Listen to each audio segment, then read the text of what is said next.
Here we go. Welcome. All right. Welcome, everyone. Mike's ready to go. I am. All right. Welcome Thanks to for episode having me. 94 of Pours with Patriots. Thanks, Mike, for coming in. I'm glad we connected. I don't know how it took. Somebody said they couldn't realize how long it took for us to connect. I think we were like orbiting in the same orbit, but like I look at we all just the didn't people collide. that you're connected with. I'm like, I can't believe we've never met. I can't believe this guy hasn't asked me to come on the podcast. What's wrong with me? Definitely not. I can understand that part. That's my whole codependency part. I'm like, why didn't he ask me? Like, you know what I mean? No, I'm kidding. So I'll start off with the intro. Mike has a great story, and I can't wait to get into it. And we've had a great hour here. Some of us, we're just laughing because we decided not to talk about anything until we get into it. So tonight I'm honored to sit down with retired U.S. Army Lieutenant Colonel Mike McNett, a veteran leader whose nearly 30-year career reflects dedication, adaptability, and lifelong commitment to service. Mike was born and raised in Freeport, Illinois, where growing up in a small Midwest town shaped his drive to pursue something bigger. With limited resources for college, he turned to Army ROTC, a decision that would lead to a career he never initially planned, but one that spanned decades of leadership and impact. Commissioned as a single officer, Mike served in key leadership roles across the Army, including during Desert Storm in Saudi Arabia and Kuwait, and later as a company commander in Germany. His career also took him into academia, where he served as an assistant and associate professor at West Point, helping educate and develop future Army leaders.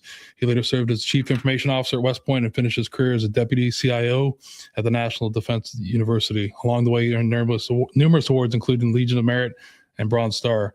After returning in 2012, Mike transitioned into the civilian world with ease, working in IT consulting and leadership roles while also dedicating himself to support veterans through organizations like Team Red, White, and Blue, Bunkers Lab, Save a Warrior, and the Overwatch Partnership. He's a husband of over 40 years. I can't believe that. I know. A father and grandfather, and someone who continues to live a life of purpose through service, mentorship, and leadership. Tonight, we talk about leadership, transition, education, veterans engagement, and how to stay focused after the uniform comes off. Please join me in welcoming Mike to episode 94 of Pours with Patriots. 94. It was a good year. Yeah. It's actually, yes, you're great. Oh, I didn't even think about that. Yeah. It's like, I think I was talking to you the other day when we connected on the phone. I'm always like, I'm really blown away that you're like episode 94. Like, I'm like, amazing what you've been doing. Yeah, I appreciate that. It's just, it's like, I think you get into the grind and then like, you're just doing something. Like I've just recently, I've been in the process of doing some stuff to, pull the audio over to the video to audio and all that kind of stuff. But you just start to, when you see everything up there, you're like, holy cow, the guys, the men and women I've got to sit down with, I'm like, I couldn't even imagine that it's got this far. And I mean, 100 just around the corner. Yep. I appreciate what you're doing. I mean, just making connections between veterans and veterans organizations and on the civilian side as well. So and I hope to talk about what you've done a lot with those organizations. And I think it's, one of the things you wanted to talk about. And I think we'll get into that. And I was trying to find a signal quote. Signal, that's the funny thing. I got to use AI to do that, but finding like specific Signal Corps stuff. But this one was actually from Richard Hooker, but it says, when Radar O'Reilly, love it, just out of high school in Ottomo, Iowa, which is funny because this is why I love what we do, because we just talk about the RAGBRAI. And enlisted in the United States Army, it was the express purpose of making a career of the Signal Corps. That was like the only true quote I could find. And for all you that don't know Radar O'Reilly is from MASH. But isn't that crazy? Like, this is why I love doing these quotes. We never talked. And then right before you came on air, we were talking about RAGBRAI. Regional. What is the regional? Registrar's annual great bike ride across Iowa. Not a race. It's a ride. I didn't know a thing. We got to talk. Should we talk about that first? We can talk about it. Oh my God. So anybody that's never done the RAGBRAI, I don't know how to like. Oh my God. And nobody, like, a lot of people haven't seen me now, but like I'm about 60 pounds heavier, maybe 65 when I was doing triathlon. So I used to work for a company in Cedar Rapids. Okay. So my boss is like, you got to go on a RAGBRAI. And I'm kind of like, he was a cyclist. I mean, I don't know if he's a cyclist. He taught spinning and all this kind of stuff. Greg did. And so he's like, you're going to do this. And it was kind of like, okay, you're coming out, you're going to do this. So I don't even, like, the first time I do it, I don't even bring my bike. So I just rent the bike, you know what I mean? And I have no idea what I was getting myself into. I'm thinking, and these guys have been doing this for years. It's so fun. And so we started, I didn't do the whole across Iowa.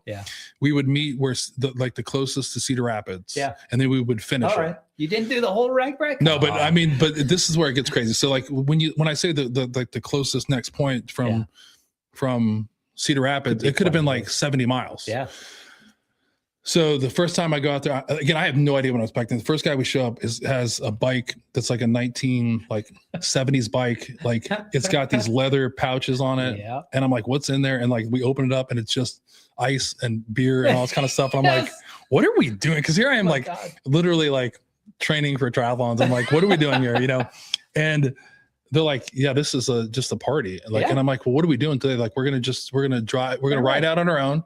And we're going to meet RWBY and then we're going to finish it in. And so I'm just like, well, where are we staying? And they're like, we'll figure it out. Like we're planning on staying in someone's like yard in like whatever town. And I'm like, and this is totally not how I am. Yeah. Right. Because I mean, really, if you're not from Iowa, it does. I was actually born in Iowa.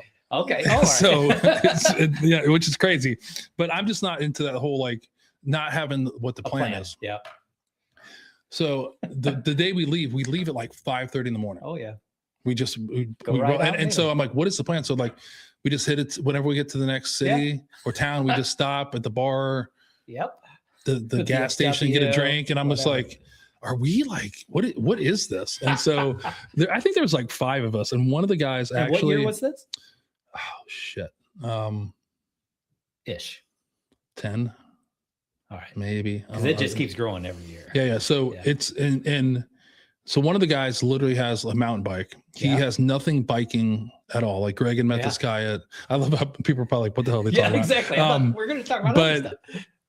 This guy has like just a sweatshirt on, sweatpants. He's on a bike, like a mountain bike. We all have like riding, you know, like at least a bike that you know, like a street bike, you know, all this kind of stuff. And we make, in the first place is like 12 miles away. Yeah. So we get there and this guy is nowhere to be seen. And we're like, what's going on? So we're at a bar at like 6:15 in the morning. And I'm like, I didn't believe all these bars were open. That was a whole thing I've never seen before. So we're there. Bloody Mary that early? Yeah. Dude comes in just sweating. And like, I'm like, he's just like, I'm going to keep going. Like, where's the next town? So we do that like 3 times. And I felt like we left him. We would just leave. We'd have a drink and we'd leave. And by the way, my wife is home in case anybody's wondering. But by like the 4th stop, he comes in. Now he's like cut his sleeves off his sweatshirt and he had a hoodie. It was a hoodie. So he like cut the hoodie off. So he still has nothing else. Because if all the stuff is at the next stop. Yeah. Then we cut his sweatpants into like shorts. And then he's like, I'm having a really hard time like keeping up with you guys. I think there's something with my bike. So we go out and the tires are like 60 PSI low. And this guy had ridden like 25 miles like this. I mean, and I'm like, this is a hard dude. Oh my God. To make it this far. He did not quit. I mean, he made it the whole thing, but it was just a whole crazy. Yeah, it's a great experience. It really is. Yeah. Yeah. I'm like, so I started off doing RWBY, I think in 2016. Okay. And that was with Team Red, White, and Blue. But the thing I love, there's so many things I love about RWBY. It's like anybody can do it. Yeah. If you want to ride a day, if you want to ride all 7 days. So real quickly on as far as RWBY is the ride across Iowa. They're at, I think, year 52 this year. Is it really? Yeah. Okay. And you start over on the west coast of Iowa and you go all the way over to the Mississippi. You dip your rear bike in the river over there by Nebraska. And then you go all the way over to the Mississippi and you dip your front tire there. And I love it because you have families out there, you have kids out there, you have really, hardcore cyclists out there, but it's more of a social and a community. Yeah, and for veterans getting together, just going out and riding together, it's an amazing time. Yeah, it was crazy because like it was that because that was our tradition. We'd ride on our own. And then we'd meet the RWBY. So that was that became like a tradition too, which is cool because you get to, that's the other thing too. You hit some times that they don't normally hit. So you're showing up and I mean, there's just so many, I mean, there's nothing like, I can tell you riding 15 miles after you had a shot of tequila, we'll get rid of the tequila real quick. You wouldn't be surprised. Like we were trying to figure out how much we were drinking. I was like, this doesn't seem right. But then like, you're right. And we were all pretty serious cyclists. So it wasn't like we were, slacking, but it was like, like you're 5 miles into leaving, you're like, okay, we're back into this, you know what I mean? But it was just, what a great, you get some of those long days, like every RWBY, there's one day that is a century. So over 100 miles and it's a hot day in the end of July. And you get out to the last back pocket, which is their back pocket brewery.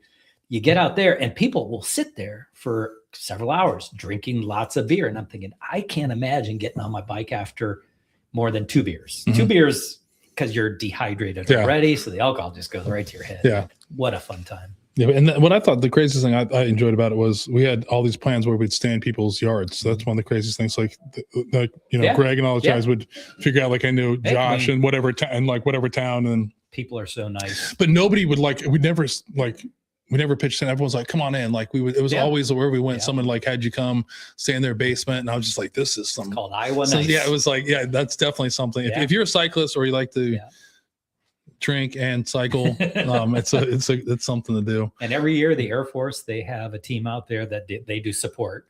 So they're riding all day long, and they have repair kits. They'll help you out if you get a flat or whatever. So if you're in the Air Force, you can actually get on that Air Force cycling team and do that. And then there's lots of different veterans groups as well. So lots of opportunities. I don't think we talk about RWB. I know. I mean, But we're drinking beer. That's That's very appropriate. RWB is a great play. That's a good thing. So let's talk about growing up in Freeport. Yeah. And I think you were pretty open in your bio. You know, you grew up in a pretty small town. Graduated in '83. Yep. Yeah. So the town itself, 27,000 people. I knew people from first grade all the way through high school. My graduating class was 33 or 36 people. And I knew most of those since probably first through fourth grade or so. Mm-hmm. And as I was growing up, my parents, they went in small blue collar family, got an older brother, older sister, and they owned their own business. My dad worked as a tool and die maker at Microswitch many, many years ago. Then they opened up their own store. I remember working at the store very young. And then I was working probably from 11 years old on. I was working in at a golf company. And then I went and started working as a cook at a couple different restaurants. But as I was growing up, I kept thinking, I want out of Freeport, Illinois. And I remember my parents really couldn't afford me to go to college. And they're like, hey, you can go to the community college here. And I'm like, I really want just out of this town. And in hindsight, it was a really good town. It was a great town to grow up because you knew all these people. You felt very safe. I just had a conversation with my granddaughter today that I can't imagine her going out and just going just about anywhere she would want. But at, young, 10, 11 years old, I could go anywhere I would want, never worried about it. My parents never worried because you felt very safe. And I'm like, the world has changed. But back then I loved it, but I had no intention on staying in that. Well, what made you want to get out? What was the thing that was like, I got to get out of this? I saw people that had been in Freeport for their entire lives and they loved it there and everything. But for me, I just always felt there was something more out there for me. And I was like, I can't afford it. So even if I got grants, and I did get some grants for college, still couldn't afford it. And I was like, hey, and I was interested in the military. I had an uncle who was in World War II, never talked about it. Another uncle was in the Vietnam era. He never talked about it, but I remember seeing his uniform and stuff like that. So I started just researching, how could I afford to go to college? And I said, hey, ROTC and the reserves probably a good way to do it. So I applied. I remember when I went to the recruiter. Let's talk about researching back then. Like, that's the difference in researching. What does researching in 1983 look like? Or I remember talking to a high school counselor, and they were anti-military, so they did not help. I remember actually I remember there was this one teacher. She blew up at me because I said something pro-military, and she was just totally against it. So I think I even walked out of her class. I was that upset. Walked out of her class. My parents, they supported me. I think were probably called to the school, and I was probably like a sophomore, junior or so. They supported me, and they're like, hey, they didn't talk respectful to him, so we're going to support him. So the research though was you go to the recruiter, and I remember so that's actually what caused it. There was a recruiter who came to our school, and he was talking about this, and that teacher had a run-in with this recruiter. So after that, I went and talked to the recruiter. I talked to a couple of my friends that were doing applications to, I think, West Point at the time, maybe a couple of the other service academies. And I was like, hey, it sounds like I can make some money off of this. And that's literally the way I looked at it. I'm really interested in the military now. They're going to get paid for my school. Yeah. So when I joined back in 1983, I remember the last half of the school year, I had a great time. I had a really good time because I knew I was going into the military, but just the basic training. But I went to the recruiter and I said, this is what I want to do. I want to go into simultaneous membership program where you would go to basic training, go to college for 2 years, and basic back then would account for your first 2 years of ROTC. So MS1, MS2 year were taken care of by going to basic training. And so I was like, I told the recruiter, I'm like, this is my plan. I don't ever plan on going to AIT. So what quota do you have to fill today? And he's like, hey, how about a 63 Delta? I'm like, I don't know what it is, but okay. So a 63 Delta was a self-propelled field artillery mechanic. Didn't know what it was, didn't really care. So I assumed I would never go to AIT. So went to basic training. And I remember I loved basic training so much that towards the end, and I was excelling at it, I was doing very well. Towards the end, my drill sergeants, they approached me. And actually one of them is, I connected with him just a few years ago. My Sergeant First Class, Harry Kahn was his name. Still a great guy, still remember him, still remember both of my drill sergeants. But they're like, hey, seems like you're really excelling at this. Would you like to go active duty? Because at the time, I'd signed something called GRFD, Guaranteed Reserve Forces Duty. And I'm like, let me think about it. And I really thought about it because I was having that much fun at basic training, which is kind of odd, but I loved it. What did you love about it? I liked the challenge. To me, it was like a game. Yeah. And I remember going into the military, my parents were like, you don't even listen to us. How are you going to listen to others giving you these commands? But I loved it. I liked the physical side of it. I liked the mental challenge of it. I liked everything. I was having fun. And it wasn't my hometown. Yeah. So it was something totally different than I had ever heard of, ever done. So I was like, I thought about it. I'm like, well, I can do this. Probably have a really great time. Probably also have some horrible times, or I can go back to college, get my degree, and probably party some. I was like, so I decided to go back into the reserves. And next 2 years I was in the Army. Next 4 years I was in the Army Reserves. First 2 years as a cadet, and then the last 2 years as a second lieutenant. But I remember as I was going through, again, I was having so much fun in the reserves, in Army ROTC. And I remember about 6 months into my first year of ROTC, I talked to my ROTC instructors. I'm like, is active duty this much fun? And they're like, oh yeah, and you have lots of opportunities. And they weren't trying to sell it, but I saw things myself. Mm-hmm. And I was like, all right, why don't you go ahead and rip up that GRFD? Because I want this opportunity to possibly go active duty. And then I went to basic training in 84. I'm sorry, not basic training. I went to airborne school back in 84. Loved it again. And I'm like, you're an old school. You're amazing. Like an old school paratrooper. Thank you. Like I thought, damn, I feel like I was old. I'm like, damn, this guy's old school paratrooper. No, don't call. You're just trying to say I'm old. So I mean, 84 is like a while. I mean, I was like 12 12. So that's like old school. That's like running and like, I mean, I don't think it's changed much though. No, they got rid of the pig bits though. At least the sawdust part. It's like the same. Like whenever I see it now, it's the same 3 weeks. But but man, it was so much fun and everything I was doing. So I was like, favorite thing about airborne school. Rip it up. What's that? What was your favorite thing about airborne school? Again, it was a game. I remember the friends that I made, the other people that were around me. And so a couple parts of that. One is I was inspired by a couple different things. One in particular, one event, our stick leader, he was two parts of that. Our stick leader, he was a leg ranger. So he had gone to ranger school and now he was going to airborne.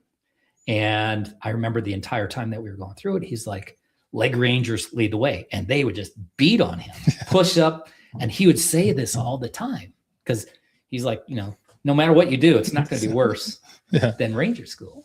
So I just saw him and I'm like, wow, that is amazing that he can lead like that. And then he can inspire the rest of us around us. No matter how hard we're having it, he's having it a lot worse. And then I remember the Marine, I think he was a Marine, maybe a captain.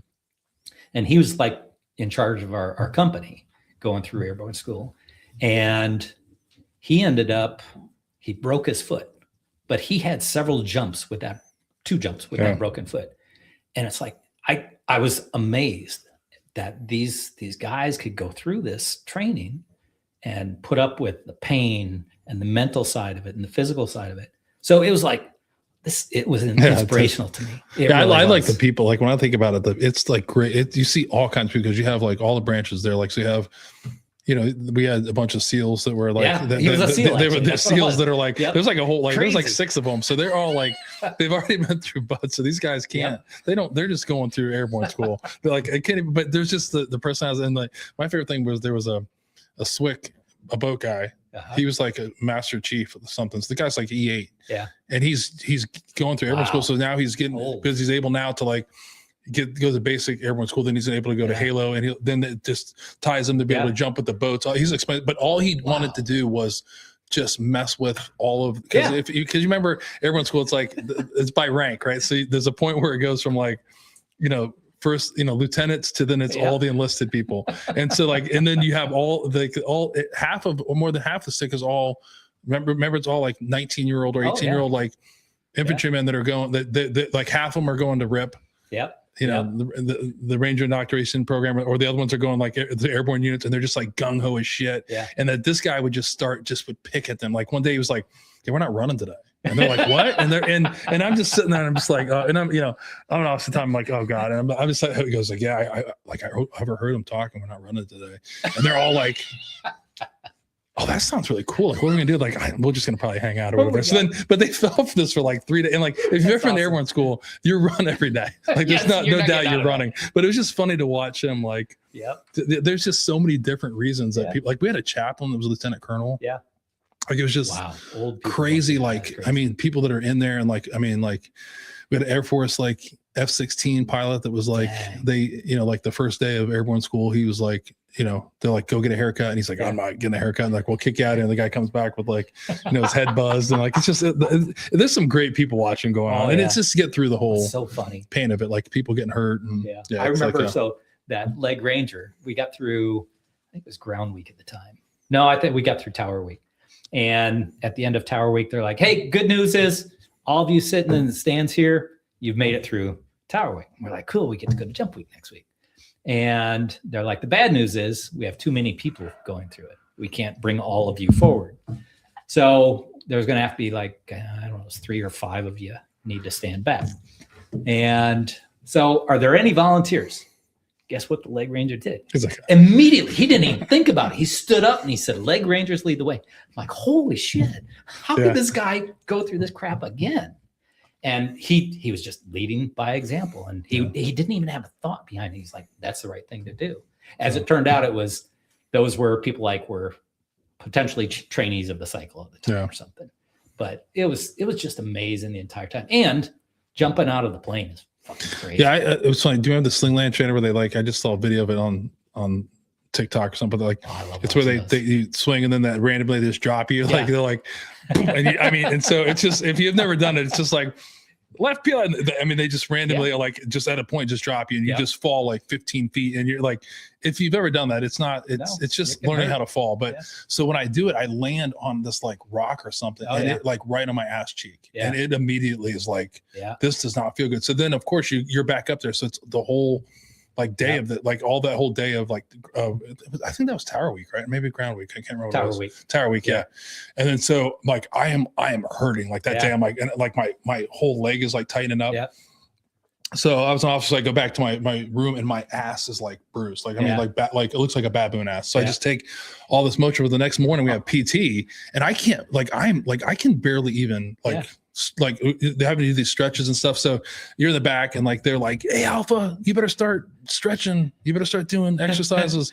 And I'm just like, I can't, like, I can barely move. Like, so up comes this black guy. It's like, Alpha, get back here. He's like, you think we won't fucking recycle? And I mean, he's all over me. I'm like, sorry, Airborne. I'm like, I hurt myself. He's like, what do you mean? And I'm just, and you remember the old gray, do you remember the gray, the gray PT shorts? Yeah. So like would have no liners or whatever. I'm just like, he's like, what's wrong with you? I was like, I'm like, yesterday I landed on my ass and like, let me see it. So like, I leave it up and like, ooh. And like, he's like, is that you that smells like Ben Gay? I'm like, yeah, I got Ben Gay all over it. He's just like, just get back. get back in there, just do whatever you can do. Yeah. So I'm just like, you fight through it, but it's sore. Well, then you go to Tower Week where you start doing remember the practice PLFs? Yeah. So this is like the Monday of jump week, like our first jump. And so it's like a right PLF and I can't land on my right cheek. So I'm bracing myself with my elbow. And this black hat is like, get back up there. Oh. And I do it again. He's like, I swear to God, Alpha, if you fucking put your elbow down one more time, he's like, I will recycle you. And I'm like, sorry, everyone. I'm like, I can't land on my ass cheek. And he's just like, because remember, they're in those like lifeguard chairs. Remember? Oh, like yeah. Oh, yeah. So I'm standing there talking to him. And I'm like, what's wrong with you? I was like, I landed on a rock. He's like, oh, you're baboon ass. And I was like, I am. He's like, then just go, sir. Like, he's like, you just better hope you don't land on that side. And I was like, thank God. But that was like, everybody in the airborne school was hurting at some point. Yeah, I got one more story for that related to that. And it goes back to just the teamwork that you had in this airborne school, 3 weeks. You don't know anybody going there. Yeah. But I got into jump week. I took my first jump and sprained my ankle pretty bad. So I got back to the bay and I'm limping, but at that point, Black Hats hadn't seen me yet.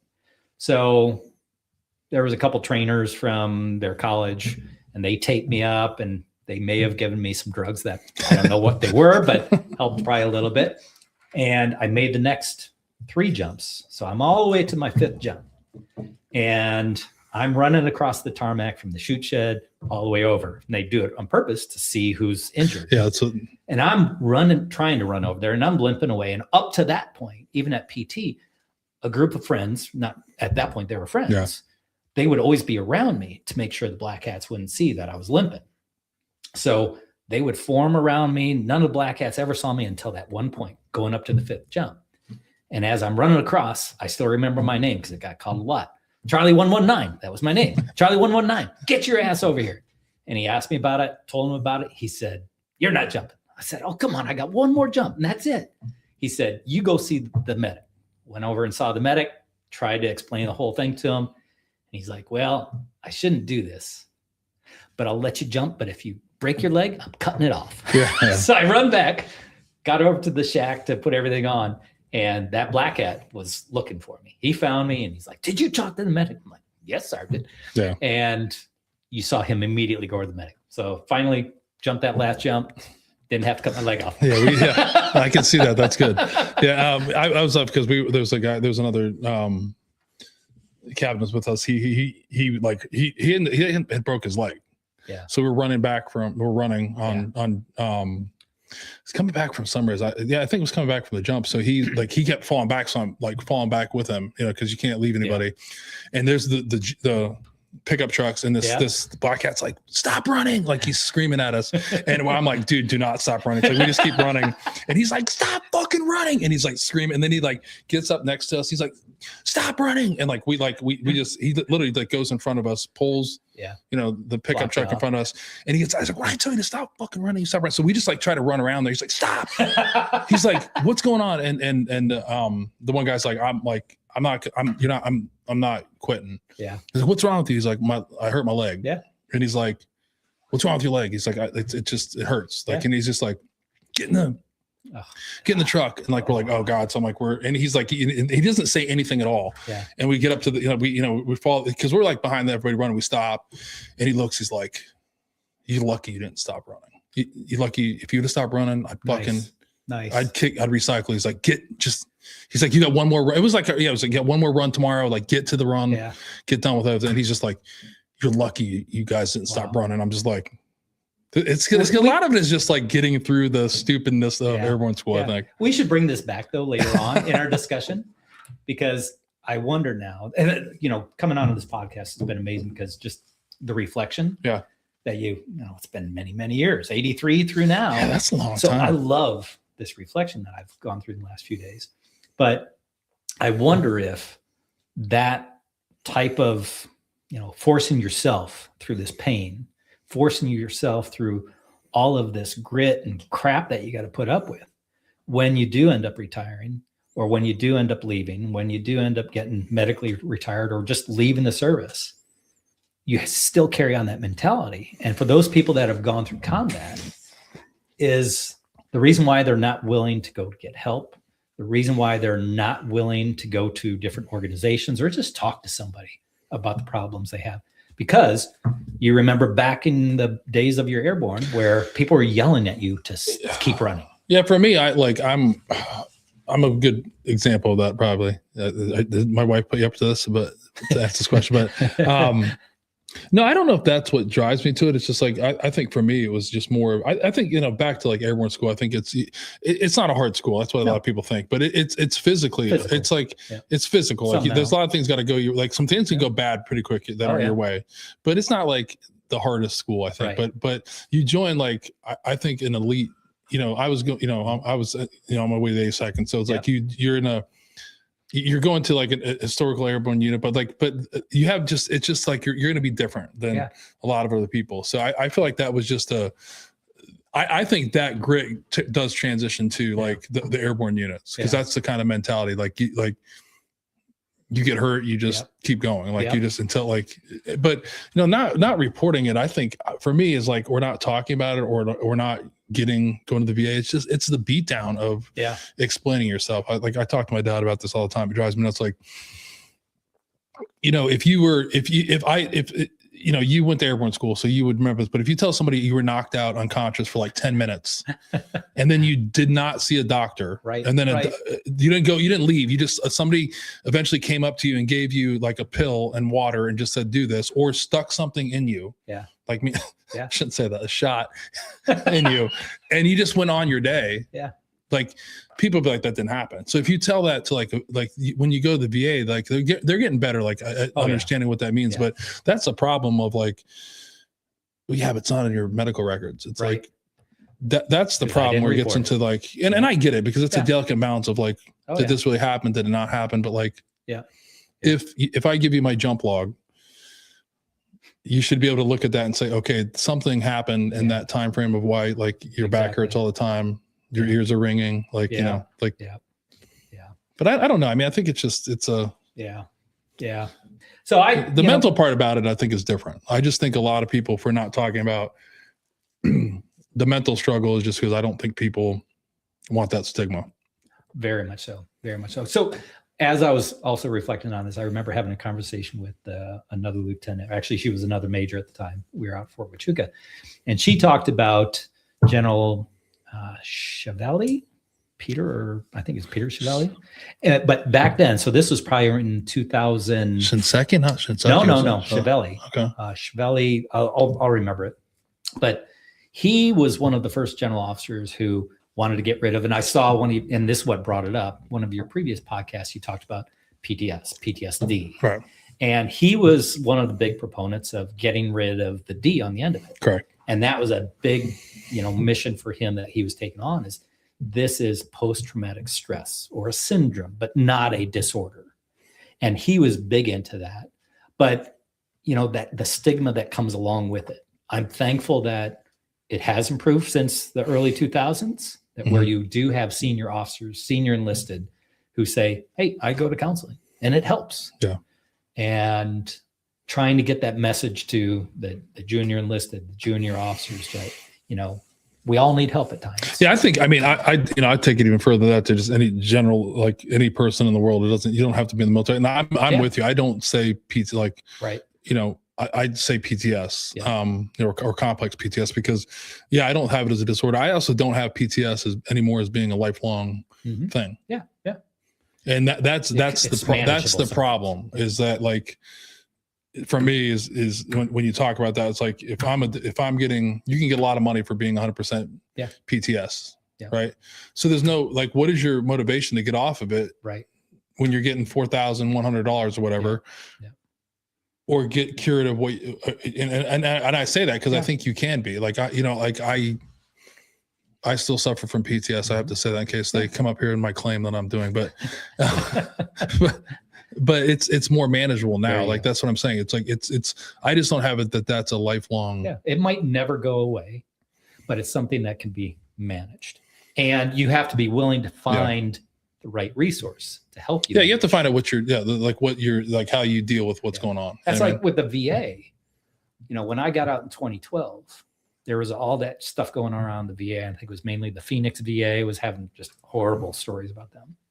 So when I came here to Columbus, I was a little reluctant to go to the VA, but I tell you, the Columbus VA has been amazing since 2012 through now. Every time I've gone there has been amazing. And all the people that I send there, for the most part, I shouldn't say all, 95% of the people that I've recommended to go there for counseling or whatever, they come back and they're like, oh, I've had a great experience here. And the few occasions where that hasn't been, I'm like, go back and see a different doctor and find the one that is right for you, or go to the vet center and get your help there. And, even for me, and I'm in health, I'm in very good health. I don't have much going on with me, but all those times that I've gone to different appointments there, all phenomenal with the exception of one. And I was warned by the doctor at the VA, hey, when you go to this specialty doctor, there's two of them. One really good, one not so good. You got a 50-50 chance. And I had the not so good. And I remember going in there and he was just bitching and complaining about the new health record system. And I finally got to the point. I'm like, all right, I'm not here for you. I'm here to get some help. And sure. And afterwards I told the people, I'm like, I don't want to go to him anymore. They immediately brought me to another one, and it was great. So I've had better experiences in the VA than I ever had in any of the civilian side. Yeah. But yeah, so those that are out there that are reluctant to go, or maybe you had one bad experience, go again. Go find somebody else that is good. And I don't know, the vet center, I'm sure. Yeah. So that's the vet center to me, just amazing. I've never been to those, but same thing is every time I recommend that somebody goes to the vet center, they all come back with, oh my God, it was like the best sessions that I ever had. Yeah. And then the VSOs are all great. Those in all the organizations, like, the VFW, all those VSOs, just find the VSOs. I mean, there's so many that are really like out there looking for you. And I'm just saying I just think a lot of it just comes from like what your experience is. And then like, if I'm being honest with you, when I look at it, I'm like, a part of me has like these expectations that they're just going to like understand me and just get it. And I got to I've gotten over that. Like, it's just like, I'm going to have to do some work to get what it says. But I think, when it comes to, the mental health part of it, it's if it works for you, it's great. There's so many other organizations that are out there to do that. You just got to find what works for you. I mean, I have a pretty strong belief on something. How I have it is, it doesn't really work great for the VA, the mental health side of it, because you're only addressing what happened to you when you went into service. And I think a lot of the stuff where your problems really start are in your childhood, and you can't, it's where Save a Warrior comes out. Yeah. And it's true. But I mean, I think that's for everyone, right? Like I think that's the solution. Like, because I said it before and I always say it is, all my problems existed because of, my childhood. Yeah. Or those things that happen, and they happen to everybody. That's what I'm saying. But you can't really get to the root of that, in that system, because you can't talk about it. Yeah. So I feel like you're just sometimes just spinning the wheel about like, like I can talk about like hypervigilance. Like everyone can talk all day about like the shit about, I got to sit with my back to the window. I got to see the door. I got to have a gun. I got to do this. I got to be able like the hypervigilance, you can start tying it to like all kinds of stuff. Yeah. Like, oh, because of this happened, that happened. But dude, the reality of it, my hypervigilance came from worried how my mom was going to react to something. Yeah. Like I'm always on edge to say, should I move that? Should I do this? Do I need to fix the bed? Yeah. Like, I mean, it seems kind of crazy, but that's where it really starts. Yeah. That's where the hypervigilance starts. When you don't realize that you're reacting to whether you dusted the house. Right. That's really what ends up happening. That's how your mind starts to go. So you can't say that that's what it is. You got to start talk about like, oh, I'm hypervigilant because of this. Like, and once you realize that core, and you can't talk about that in the VA. You can't say like these things happen, because all of a sudden they're like, when did you say that happened? And they want to get out. They want to get out of that thing. So I think it's out of their comfort zone. Well, it's out of there. And it starts taking money out of your pocket. You know what I mean? So I just think it's an institution that works for people. I know tons of people that still have, complex PTS to go see them. That's great. Yeah. I just, I'm blessed to have a community of men that I can talk to about it. And, I've talked to clinicians about it when I needed to, but it's like, I just feel like I'm in a good space where, like we've talked about, you find who you need to talk about, like what your problem is today. Like what is, why am I feeling the way I'm feeling today? Yeah. I'm right there with you. And that's what I found with all these different VSOs is you go to one VSO and you're like, it didn't feel right. You know, I didn't get out of it what I thought I would. So some of the veterans will give it that 1 shot, 2 shots, and then they're like, all right, I'm done. Obviously, none of these VSOs are going to understand me and my needs. And then, but what I found is there's so many VSOs out there, so many nonprofits that are out there. You can always find, you know, your little niche that you fit right in with that group. Or some organizations, they create their own and they build their own because they still haven't found that niche. So I encourage all those veterans to find what is right for you, what is right for your family, and in the end will help you. Yeah. And I think that I said this, I think when my father-in-law was on, but I also think now that like, if you don't have something that works for you, create it. Yeah. Yep. Yeah. You can, I mean, you can create these things. If there's something that's going on that you can draw people in, that's your interest, like just give it a go. But like, with that, you have to have real passion for it because it's a lot of work. No, I mean, I know this didn't just start from like, I mean, this is like a lot of like, I mean, it started the same way, like, hey, let's talk, let's do a podcast. And then all of a sudden it's like, oh, let's make this into a 501c3. It's like, I mean, yeah, you have to be passionate, but that's how I mean, it's worth it. Yeah, it is. Your mental health is worth it. You have to go into it with the right motive. Because I know of some people that have started up some 501c3s that they really didn't go in for the right motive. Yeah, because I look at like if people have asked me like it gets asked a lot like what my intention when I started this was to help you, whoever I was interviewing. That was the whole thing. I'll be able to talk about like get you like that kind of thing. But it quickly turned in really quick that this was like you get more helping me. Like as through this whole thing of every time I've had someone to talk about it, like I reflect on my like we could talk more like the connection, the craziest connections are like we've never met each other today. Like we lived in the same place for a long time, right?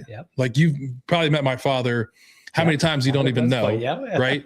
I mean, you talk about Ragbri, you talk like all these weird connections you have that but just it's a small world. But like that's what I'm saying is like it doesn't, if you're passionate about it, you're worth it. That's what I'm saying is like give it a shot. And it may not work. I mean, I know people take, you know, there's always someone that's what they're trying to do isn't really the right thing. But like I'm just saying is like in today's world, you can put something out if you're into like, you know, Magic Gathering or something, just like put it in these veterans groups, see if there's somebody else who's into that. I mean, I'm not into that, but like that's, you know, that's I just like I think to say that, but you just give it a shot because you're worth it. And it's just, there's a way to just, I think it's in the connection. You know what I mean? Yeah. And I think there's a little bit more to it in that when you go to one of these veterans organizations, you have certain expectations that you want to get from it.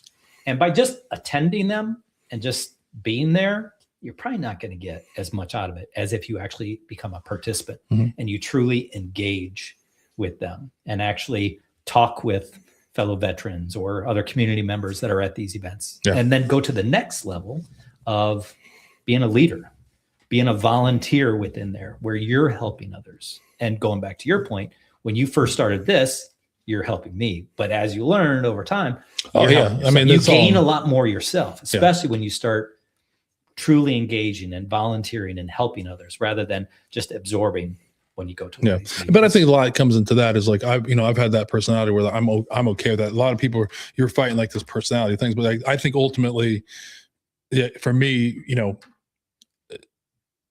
working with other men and serving other men, like truly like a service, that's where you have to understand what service means. Like it does mean like serving our country, but like service to other people, like that's where you really start to like to me, I found my purpose. So like that, you're right. But sometimes people have to get into that. Like you're going into, like you just said a quick word, like anytime you have expectations of anybody or anything, it ain't going to work out for you. I can just tell you that right now. I mean, expectations are just resentments under construction or resentments in the making, whatever you want. So like, you know, that's what a lot of people go into. I'm going to go to BCAS and I'm going to go there and it's going to fix me. Right. But the fix is there, but you have to find out how that works. Like, you know, I've watched my wife. I can't tell you like how, you know, my wife is not I don't want to say she's not a social person, but she just doesn't like my wife would never come on this camera. Like she would never she doesn't like 60% of the things I talk about, but maybe like 70.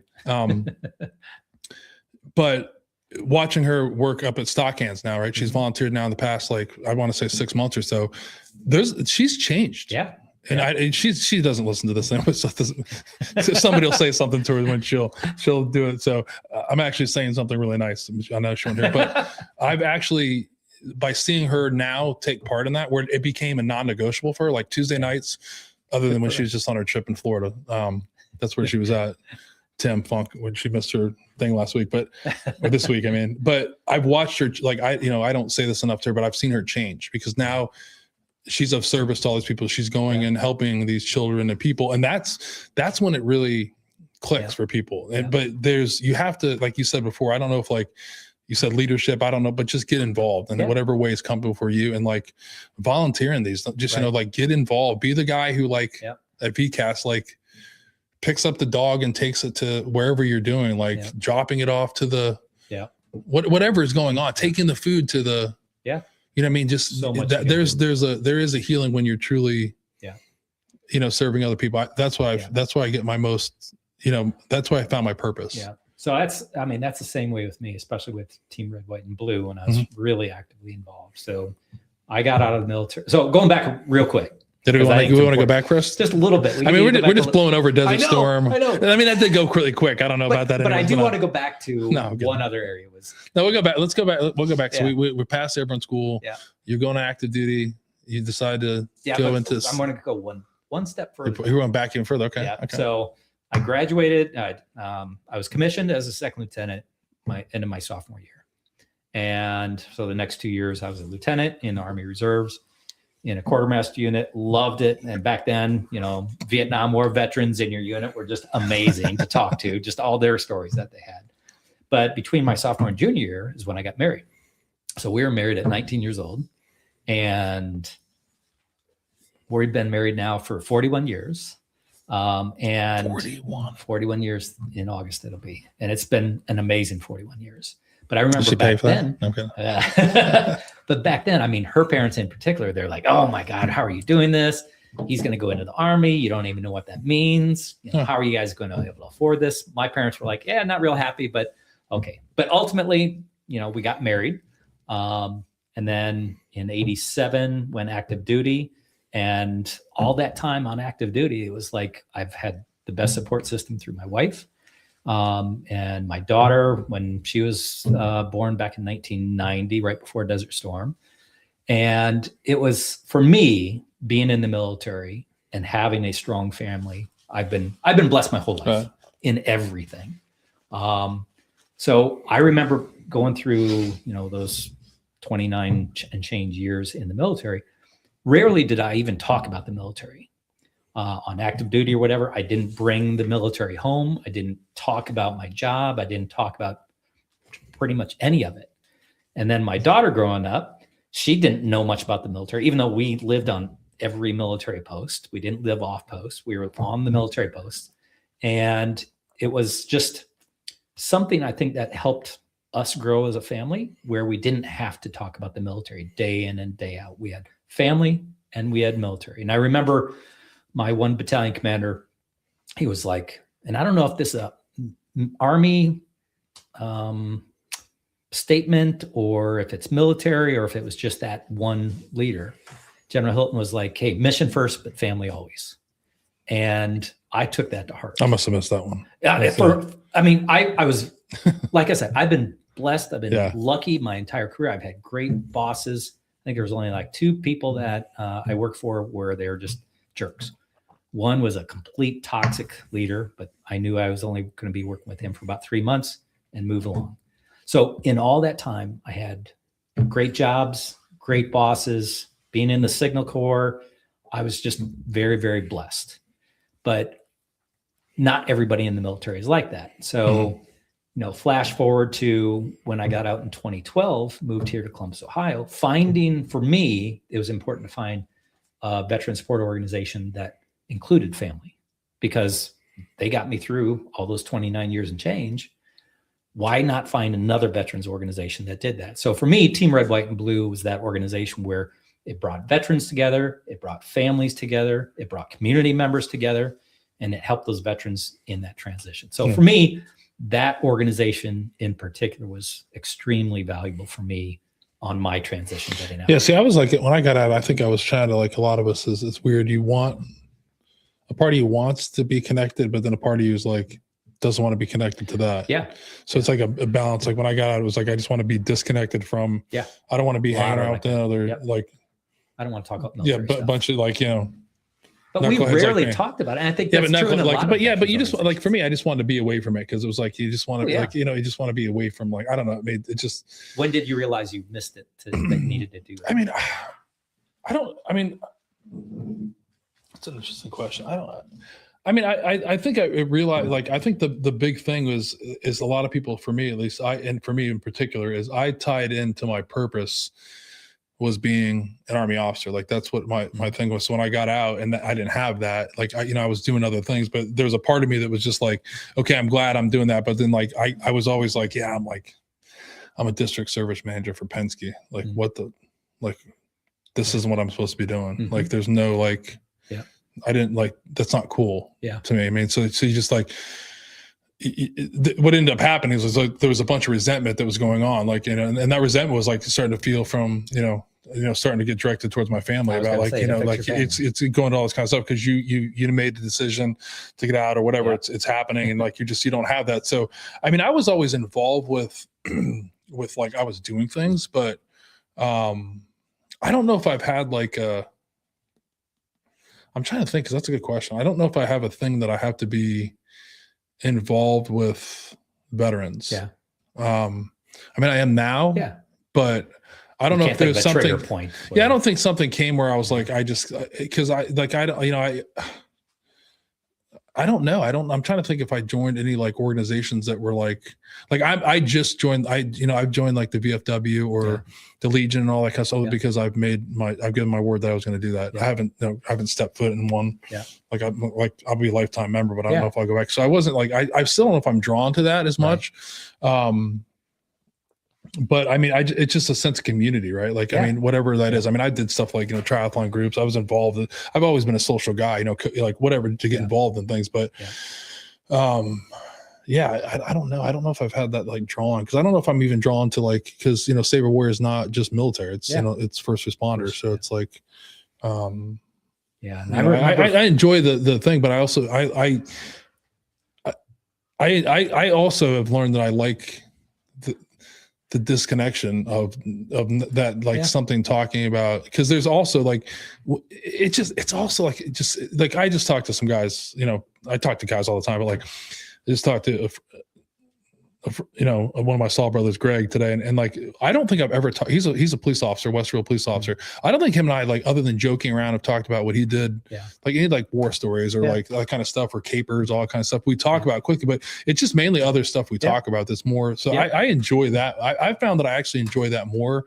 Like, especially now, it's like, if you just want to talk, like sit around military wise and talk about like the military shit, I'm okay with it. But a lot of it was like, what wanted me to talk about too was alcohol. Like if alcohol was involved, then you want, I mean, it just was like, it gets old talking about that sometimes. I mean, I like being, this isn't old, but that's a good question. Cause I don't know if I've been compelled, like, to get in what I'd say, all these, you know, all these veteran, you know, organizations. I mean, I've kind of been on the fringe of them. I mean, until, you know, Saber Warrior. And then I guess I'm a veteran service organization, I guess. I don't know if you categorize it. For me, I know when I got out, it was like I had a guilt complex because I did Desert Storm, but then, you know, here I was retiring in 2012. So I had many times where I could have and should have probably deployed to Afghanistan or Iraq. Army had different ideas for me, but I had that guilt because I know people that were deployed 3, 4, 5 times in that time frame.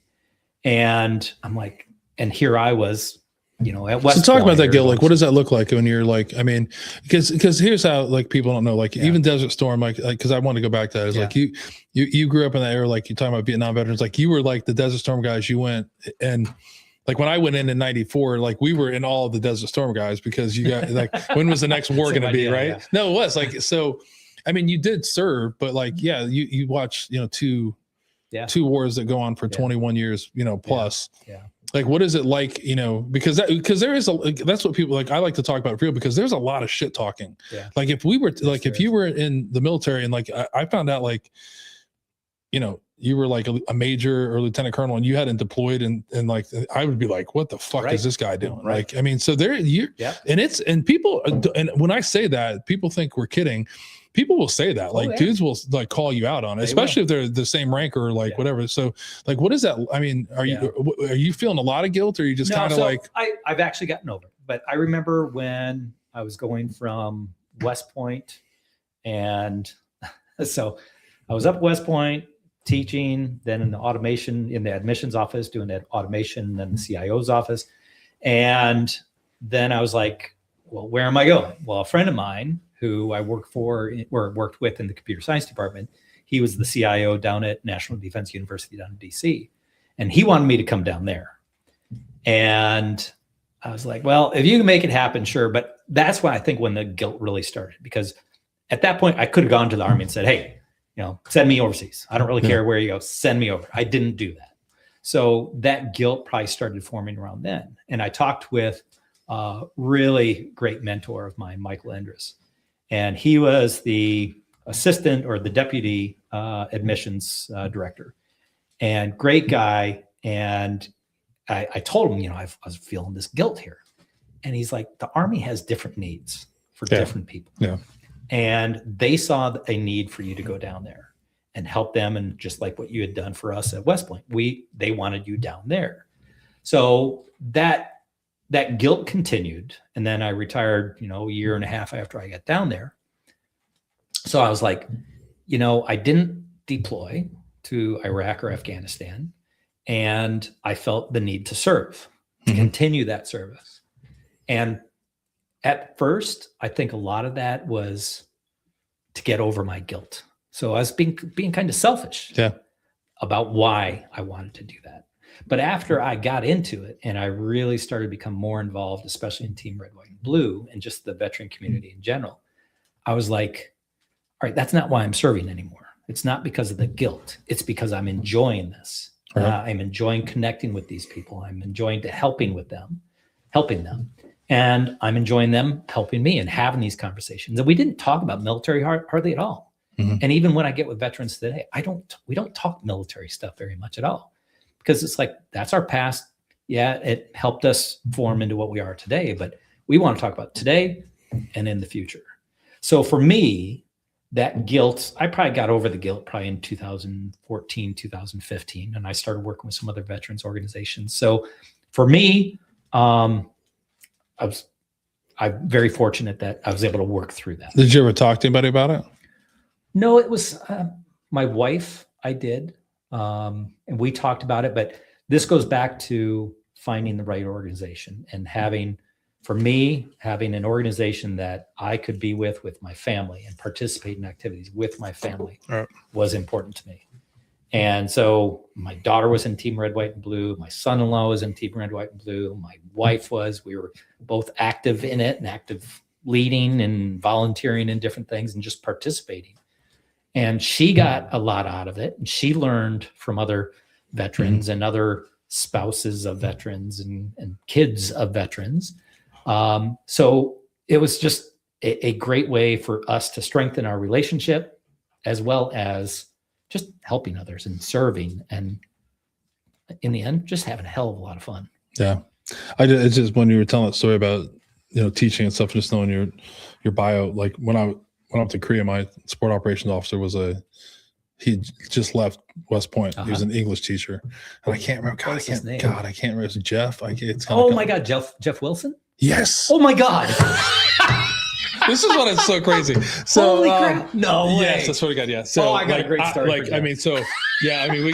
could talk. There are neighbors and everything. Yeah, but he was one of the most Cheers, Jeff. Yeah, he was like. I mean, when I got there, he actually was already there for a while, and like you know him and like you've met me a little bit. Like our personalities are not the same. Jeff. Like it was just like. And he would just be, and so I remember talking to him one time, and I'm just, and like he was just so like he'd just be like he would. Do you remember he'd go like yes? He'd be like so he was like he was like, I'm like, what's, because in Korea, you're by, you don't have your family. And he's just like, oh my God. I think, like, I'm not sure if I made the right decision. And like, he was explaining that he'd like left, to get branch qualified, like, left, and he hadn't, he'd been at West Point for years. Yep. And I was just like, this takes a lot of a lot of balls to do this. But he wore his emotions were so great. He'd just be like, remember the glass? And he'd be like, great guy. I mean, I learned they so much live from right him. behind us. Yeah. Kids went to school together, but my best story about Jeff, sorry about this, Jeff, but it's awesome. So when you're at West Point, you get to sponsor cadets. So these plebes they come over to your house. Because he was an English professor, right? Yeah, he was an English professor. Yeah. So one of his cadets that he was teaching in English, she was Tanisha. She was one of our cadets, and she came over and we were talking. And she said, "Yeah, I have, I think Major Wilson at the time as my instructor." And we're like, "Oh man, we got a good one for you. If you could do this, if you ever, sometimes you're told to take boards. So cadets get up and they get in front of the boards and they, draw out or, do whatever for English or computer science. And they're up on the boards and they draw things, the right things. So we're like, if you can blend this into one of those opportunities, it would be great." Because Jeff went and dropped his air conditioner out of his second floor window like last week. So we told her about this. So sure enough, like the next month, Tanisha was up in front of the class and she started drawing this diagram. It was the air conditioner falling out. Yeah. And he's like, "Did you talk to Major McNett?" Well, I remember him as like I think it was the shop officer. He was like sick as hell, this lieutenant. And like, he was not well. Like I saw and Major was like, "I need to see him." And I'm like, "Sir, he's sick. He's just like," and he did not like him. Like, you had to know, like, what I'm talking about, just like very like emotional. Like, he's just get him in here. So he comes in and the kid, it looks like he is sweating. You know what I mean? And he's just like, and he's talking to him and he just jumps up and grabs like the green trash cans, you know what I mean? The military trash can, and just throws up in Major Wilson's trash can. And I'm just like, and there's a part of me that's like, oh my God. And he's like, he's like, oh, and Major Wilson's like, "Just go."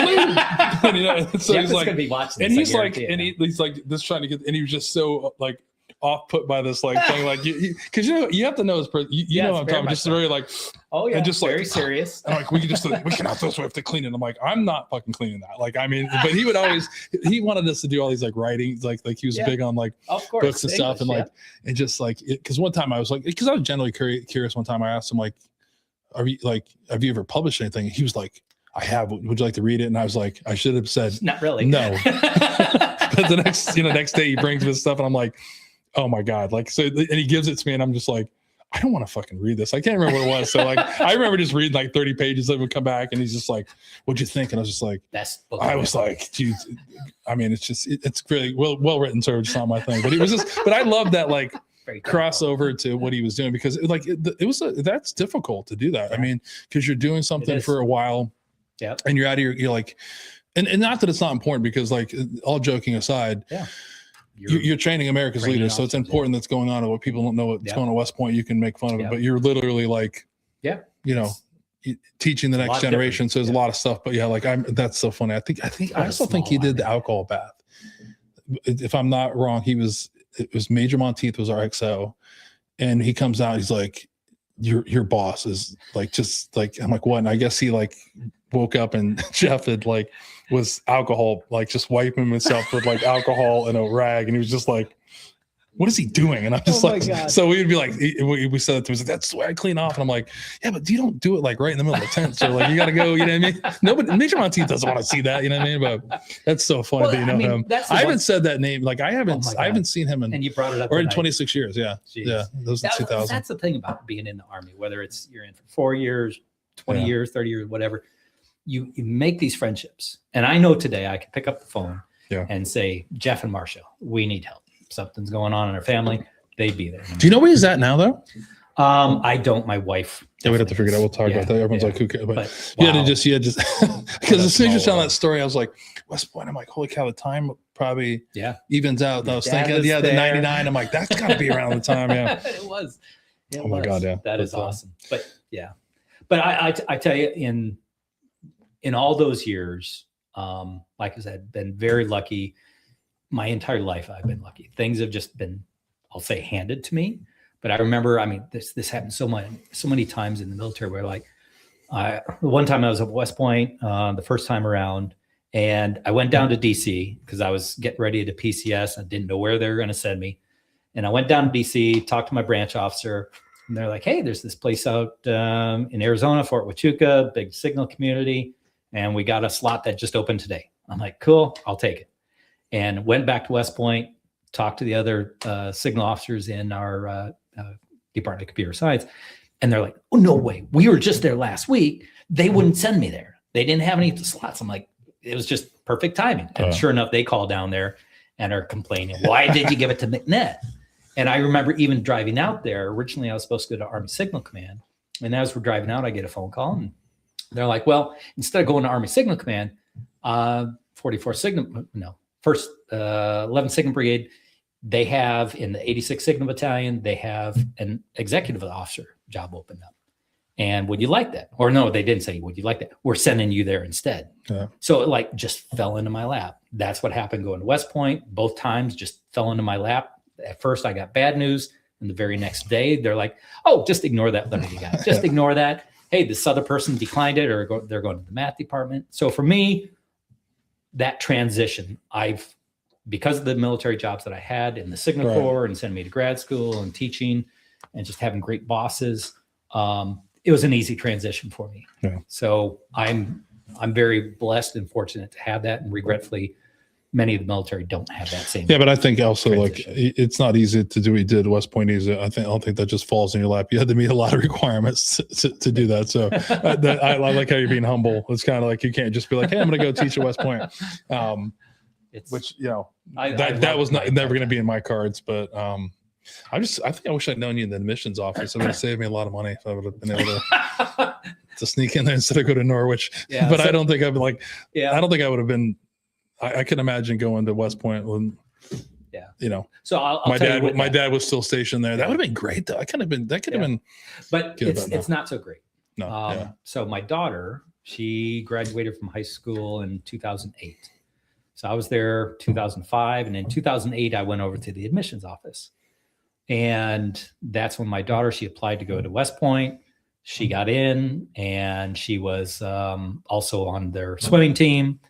And when I was there, she, think how to word this. It was not a great opportunity, not an opportunity. It's not always the best place for women at the time. And I'm sure today there's still issues. I mean, the military in general has issues with women that we still need to fix and improve upon. Well, she went there, went to Beast, so the cadet basic training, and she ended up tearing up her shoulder. And I remember her coming to the office, and she's like, Dad, I'm just not having a good time. I'm like, just make it through that first year. But by the time the end of the first semester came around, I'm like, obviously, you know, it's not a good fit. Mm-hmm. And I want to support you. Well, she had gotten some ROTC scholarships before choosing to go to West Point. And I'm like, I can't afford college. I just can't. Let me rewind to 1983 here, honey. Yeah. I can't afford it. If you went to a state school in New York, I could afford it. And I said, but if you can call up those colleges that you have the scholarships for, see if they're still available. So she did the legwork on that, called up Dickinson College, and she was like, all right, let me call you back in a week. Normally we don't do this. Not sure if we're going to be able to. They called her back in a week, said we have the scholarship. So she ended up going to Dickinson College, our Army ROTC, for the next 3.5 years. And she was in the Army Reserves after she got out of that in 2012. But a good story that I love about this is my daughter, very quiet. I'm very quiet. A lot of people, I tell them I'm an introvert. I couldn't tell by like, I mean, you're rolling. I love it. But I've learned over the years. I'm going to take off my headphones. I'm just going to.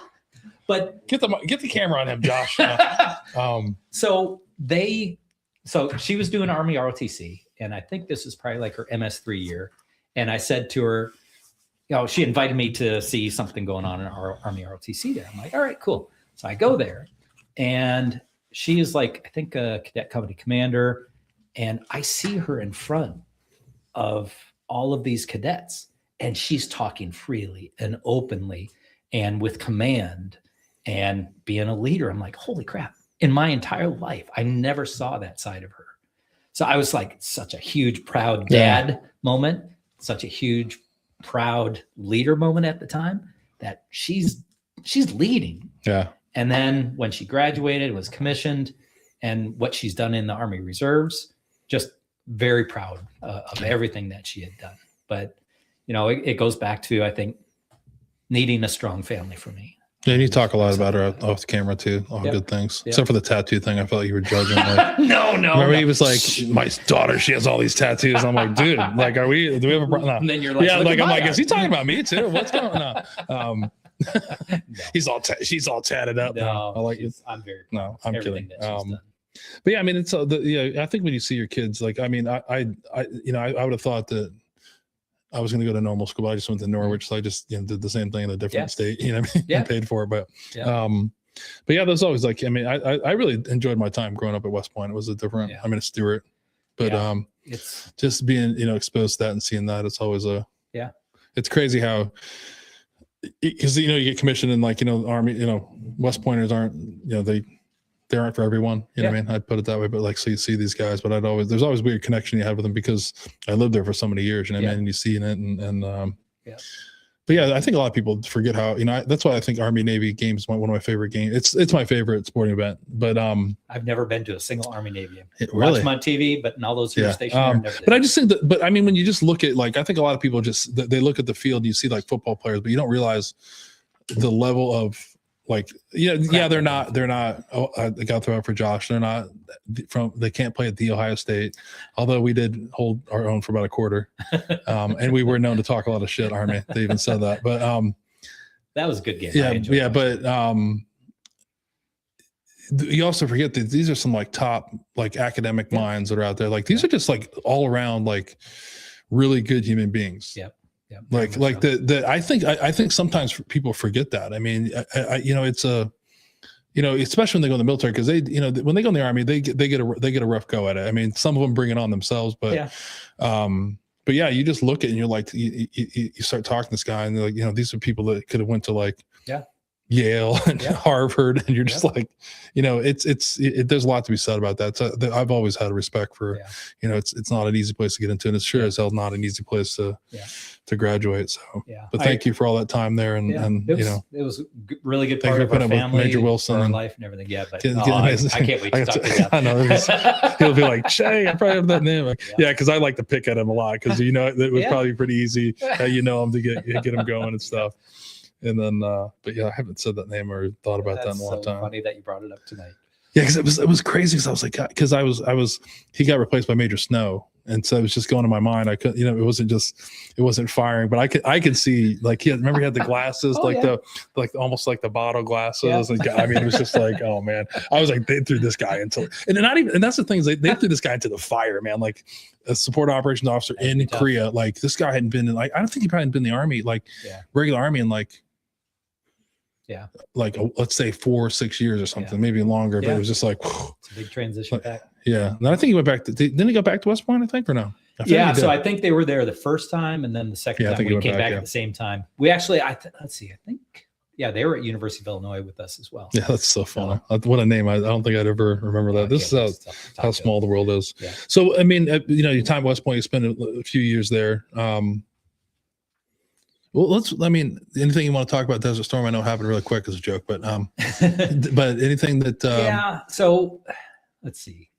So deployed from Germany, my wife, so my daughter, when I deployed, she wasn't even a year old. She was like 11 months old. So I deployed, we were in Germany. She went back to live with her parents. And for her, it was like, for many people, I think that was the best move, because when you're over in Germany, everybody's deployed. You only talk about bad shit.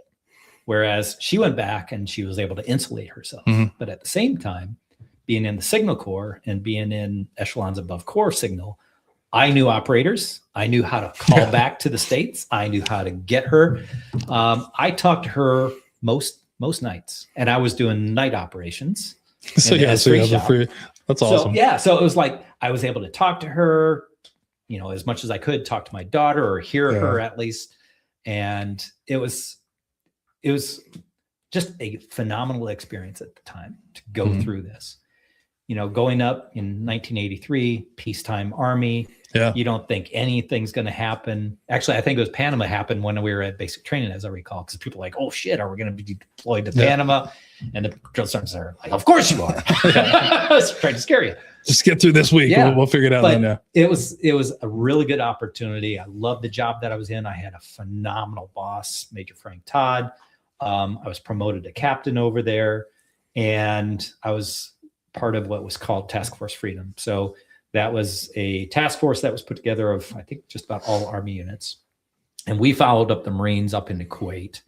And the Marines were going through, and we got up into Kuwait International, all the oil well fires going. And it was, I think, noon when we got there. And it was as dark as night. You could see the sun peeking through a little bit every now and then of all the black oil fires.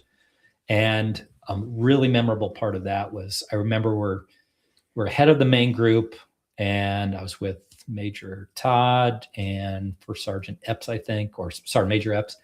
And we're there, and we're on this highway, and we're like, holy crap, what the hell's going on? You could hear the crack of gunfire and all the other stuff going on. And I remember this pickup truck comes up, and we're like, oh shit. And at that point, we hadn't even locked and loaded. So we're there, and we're like, oh crap, what is happening? And this guy gets out of his pickup truck, and this little girl, his daughter, and he comes over to us, and he has tears in his eyes. And he's like, thank you. He didn't know much English, but he was thank you. And he literally took his daughter and had us hug her and had us hug him. And it was like, at that point in time, you knew there was good purpose behind that. You knew what we were doing was the right thing. So for me, and then we spent the next couple months in Kuwait City doing communications and other stuff there. And to me, that was like very impactful. And I was like, I have a purpose in what we're doing here. And, even up until that time, I was like, my wife and I would be like, hey, we're having a good time. We'll stay in the Army until we're not having a good time anymore. And after I came back from that, I'm like, I see why I'm here at this point in time. So for me, just the stuff we did there, the missions that we had for communications, knowing the value of it, not just for the Army in America, but just for the Kuwaitis there and helping them through all the crap that they went up through. It was meaningful. So for me, Desert Storm was, I think, a defining moment as far as what I would be doing after that. And it was a lot of fun too. Yeah, I think I always look at that because there was a time when I was in ROTC, I was in college, and I was convinced that was going to be, I was missing out on like my generation's war. And like, I just, I mean, I think my dad told me, like, be careful what you wish for, it might come true or something. And fast forward 10 years later. But that's the thing too, is like when you came in 94, like, and that's, you guys are 3 years out of that, 2 years, whatever, that was a big deal. Like the guys, cause it was a peacetime Army, Desert Storm, you can make a joke about it, whatever, but there's a lot of significant things that happened, but it was like, there's a lot, you see those guys, and it was like, okay, this is cool, and it does, the Army's about patches and stuff like that. So you see all these guys that had,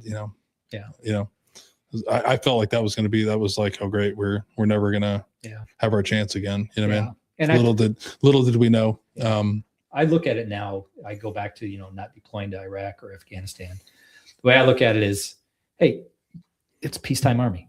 You put your hand up, you took your oath, you volunteered. Nobody made you go into it. There wasn't, a judge saying, hey, it's either there or jail. You volunteered for it. So whether you deployed or not, you had value in the Army. You had value in the military, and take that for what it's worth and own it. And say, I think, you're right. It's hard though. Cause I mean, we've talked about it before. The military is like the institution of institutions that loves to like, just tell on itself or make fun of itself or just harass itself. And it's just, and you begin to forget that it has impacts on people. You know what I mean? Like it's a real thing. Like people, like I can make a joke about that, but I'm only joking. Like I really haven't made a joke, not the point, but that's how I was. If I'd found that out before, like, you even see it now, if you watch now, if you notice, if like some of these, like I allow myself to spend like 30 minutes on social media if I'm not doing stuff like this, and I just love like tapping into my dopamine head of like watching people be mean to each other. But the thing is, like, like I'm shocked when I see people in the military, they don't have combat patches, and then somebody will just get on there and be like, what are they doing? And you're just like, dude, they're not like, what do you want to do right now? It's not, you can't manifest this to happen. But it's so weird when you see now, like you'll see somebody in a picture like a captain and they don't have like and then you start thinking like, let's go back. Oh, wow, that makes sense. I mean, or, I mean, it's just, it's just times have changed, I mean, where, it's getting to that point when we can, when you came in and then I came in, it was like, it just wasn't what was on the cards there. But I think we have a comment here from, what is it? I think your sister-in-law it said, such an incredible conversation. A whole new level of respect for my brother-in-law. Wow, you're getting the brother-in-law props. Look at that. Or is it brother-in-law? But just that comment, it goes back to the point, we didn't talk about military stuff. We still don't. And it was not a big part of our family life at home. I wanted to keep that separate, and I would do my stuff at home. I would do my stuff at work. And for us, it worked best where we didn't have big conversations. I don't know if I talked a lot in the military stuff either. I just was like, I know some that did, and I don't know if it was. I mean, it was just. It was. I don't know. It was a different thing. I wasn't home a lot. I mean, if I'm being honest with you, there wasn't a lot of time of talking. I mean, I wasn't talking because I was worried about other stuff. You know what I mean? But I mean, it definitely was. I feel like it impacted us a great deal. You know what I mean? There wasn't. It's. I mean, maybe it is different. Being at West Point sometimes and like or these other places, but I just felt like where I was at, it was like. It got to a point too, there was like, what is, when are you deploying again or what's going on? Like, that's where it got to when you like the 82nd, once you're the 82nd, that's what you're worried about. Like you're actually hoping something will happen. That's a whole crazy thing. You're like, what, like you're just praying that when you're on the DRB that it's not that somebody else, you're like, if fucking Mike goes, I'm going to be so pissed. Like, you know what I mean? Like, let it be us. But when you think about it, that's how everybody was. I mean, it was like the craziest, you didn't want to be where you want to be. Right. So you really like, I think I was never present. That's how I was until just recently is I just wasn't present. You're always thinking and hoping something happened or just like, cause when I was, for me, it was really, I mean, we have different things. It was difficult for me to be home. Like, cause it was just like, cause I was in that, where I couldn't really talk about how I felt. Like I was enjoying what I was doing in my job, but it was also at the same time, there's things I didn't like about it. I just couldn't say like, I didn't want to do this anymore. Right. Like I'm not, I'm not, I want to do this, but it's costing me some things that I never realized it was going to cost me. You know what I mean? Like there's just these things that you can't ever get back, but you're making that decision. Like, you know what I mean? And it's just that stuff started to just multiply for me. So that the best way is just to stay at work longer. Volunteer for this, volunteer for that. It's just it still goes back for me. It's like I had the best jobs, the best bosses, the best soldiers. I mean, in the Signal Corps, intelligent people that would push back on you about a decision that you're making or whatever. But I was just fortunate. All those years. Because I remember coming back and I went to Fort Knox, and then so we were in ACRC units. We were mobilizing units, so we had to go to Fort McCoy, and Fort McCoy. Yeah, and I was there for like 6 months or so probably. And I like honestly, like you'd think you got back, and like I say this, like when I got back, it was super uncomfortable because I went to an ACRC unit from like Bragg, and like I'm home at like 2:00 in the afternoon, like I don't know what to do with myself. I haven't been home in like how many of these years. So like I got 3 kids. So 2 kids and a pregnant wife. And I remember just being like, what the hell am I supposed to do? Like, I mean, I just haven't been involved in this. And then like, you would think that like, you're going to get deployed to Fort McCoy, that you'd be upset about it. Like I was excited because I'm like, I'm getting the hell out of my house. I'm getting away from my family, and it's hard to say that, like, I mean, it's, there's a party that wanted that, but then when you're like, you're getting your, like, and then you're in a hotel room, for 6 months, and you're just like, party wants to be there, party doesn't. And you can't really, like, for me, I could not really, connect those two and make it work without, starting to get into, and then you feel some guilt drinking about and all this that other as shit. well. Yeah. I mean, and just the guilt that comes about it, you're just like. So Fort McCoy, besides Desert Storm up in the Kuwait City, the closest I probably came to being killed was at Fort McCoy. And this was probably back in 1984, probably 84 at annual training. And we're out in the range, had all of our tents up, and a 105 round landed right on our Expando van. The cot that I was sleeping in was in that Expando van, had shrapnel all through it. Thank God nobody was in there. We had, I think, one lieutenant, he had some shrapnel in his leg. I think there was somebody else had some shrapnel up in their chest. And it was it was a National Guard unit. And they dropped the round too short and landed right on our thing. So Fort McCoy, Wisconsin, not the safest place. I was going to say Fort McCoy is the closest I came, other than somewhere to kill somebody, because I was about to kill some people. That was a tough going, because like I left 82nd, and you're going to this, and like they sent me this unit to like mobilize this unit. So I think they were I think it was Michigan. And I show up there and there's no one there. There's like 2 people in the unit. And I'm like, where is everybody? And they're like, oh, they all mobilized. So it was this I think it was a PLS platoon, a PLS company. So the company minus had already left. So they just left. I'm like, well, there's a platoon that's getting mobilized now. They had nothing. Like, I mean, I'm like, where are the people at? So they just start randomly dropping. Like, people are showing in from all over the place. And then we go to Fort McCoy. We didn't have weapons. Like, it was just the craziest thing. And I'm like, and you're up here mobilizing these units, and like at first I'm like, you got to give this briefing. And I'm like, do I like how do I fill this out? Because I don't have weapons. So how are we so I finally one day, it's just like, dude, I'm just like, blacking all this stuff out. And like at the time when they mobilized it, like this colonel's flipping out at Fort McCoy, and he's like yelling at me and I'm just like, they don't have they have no weapons. How are they gonna do that? And he's like, borrow them from somewhere else. And I'm just like, what are we talking about here? Like, you cannot borrow like to qualify. And I'm like, no, we're not doing anything. And like, it was just, Fort McCoy was like, that was like, I mean, we had nothing. And it's when I started learning like the big army of like, I didn't realize, I had no idea what all that meant. Like, because they were reserves. I think they were reserve unit, if I remember. So all this, when the company left, they took everything. Like, which makes sense. But then, so the regular army didn't want to pay for it. It just the money. And finally it was just like this colonel, and when it happened like that, like all of a sudden they had all this stuff but that was just so I wasn't ready for how cold it was in Wisconsin. I wasn't ready for any of that. There was just a lot of like, this conversation though really brings up a point that the reserves and guard of the 1980s was so different than the reserves. I know we've talked today. About that before. Yeah. Holy crap. Because my daughter in the reserves, son-in-law in the reserves, and I see the stuff that they have to do, the amount of time that they have to put in, especially if you're in a leadership position. I don't know how many of these reservists and guardsmen and women can do all the stuff that they do and hold down a job and hold down a family. It's such a change from back then. So those people that are in the reserves and guard of today, I have so much respect for.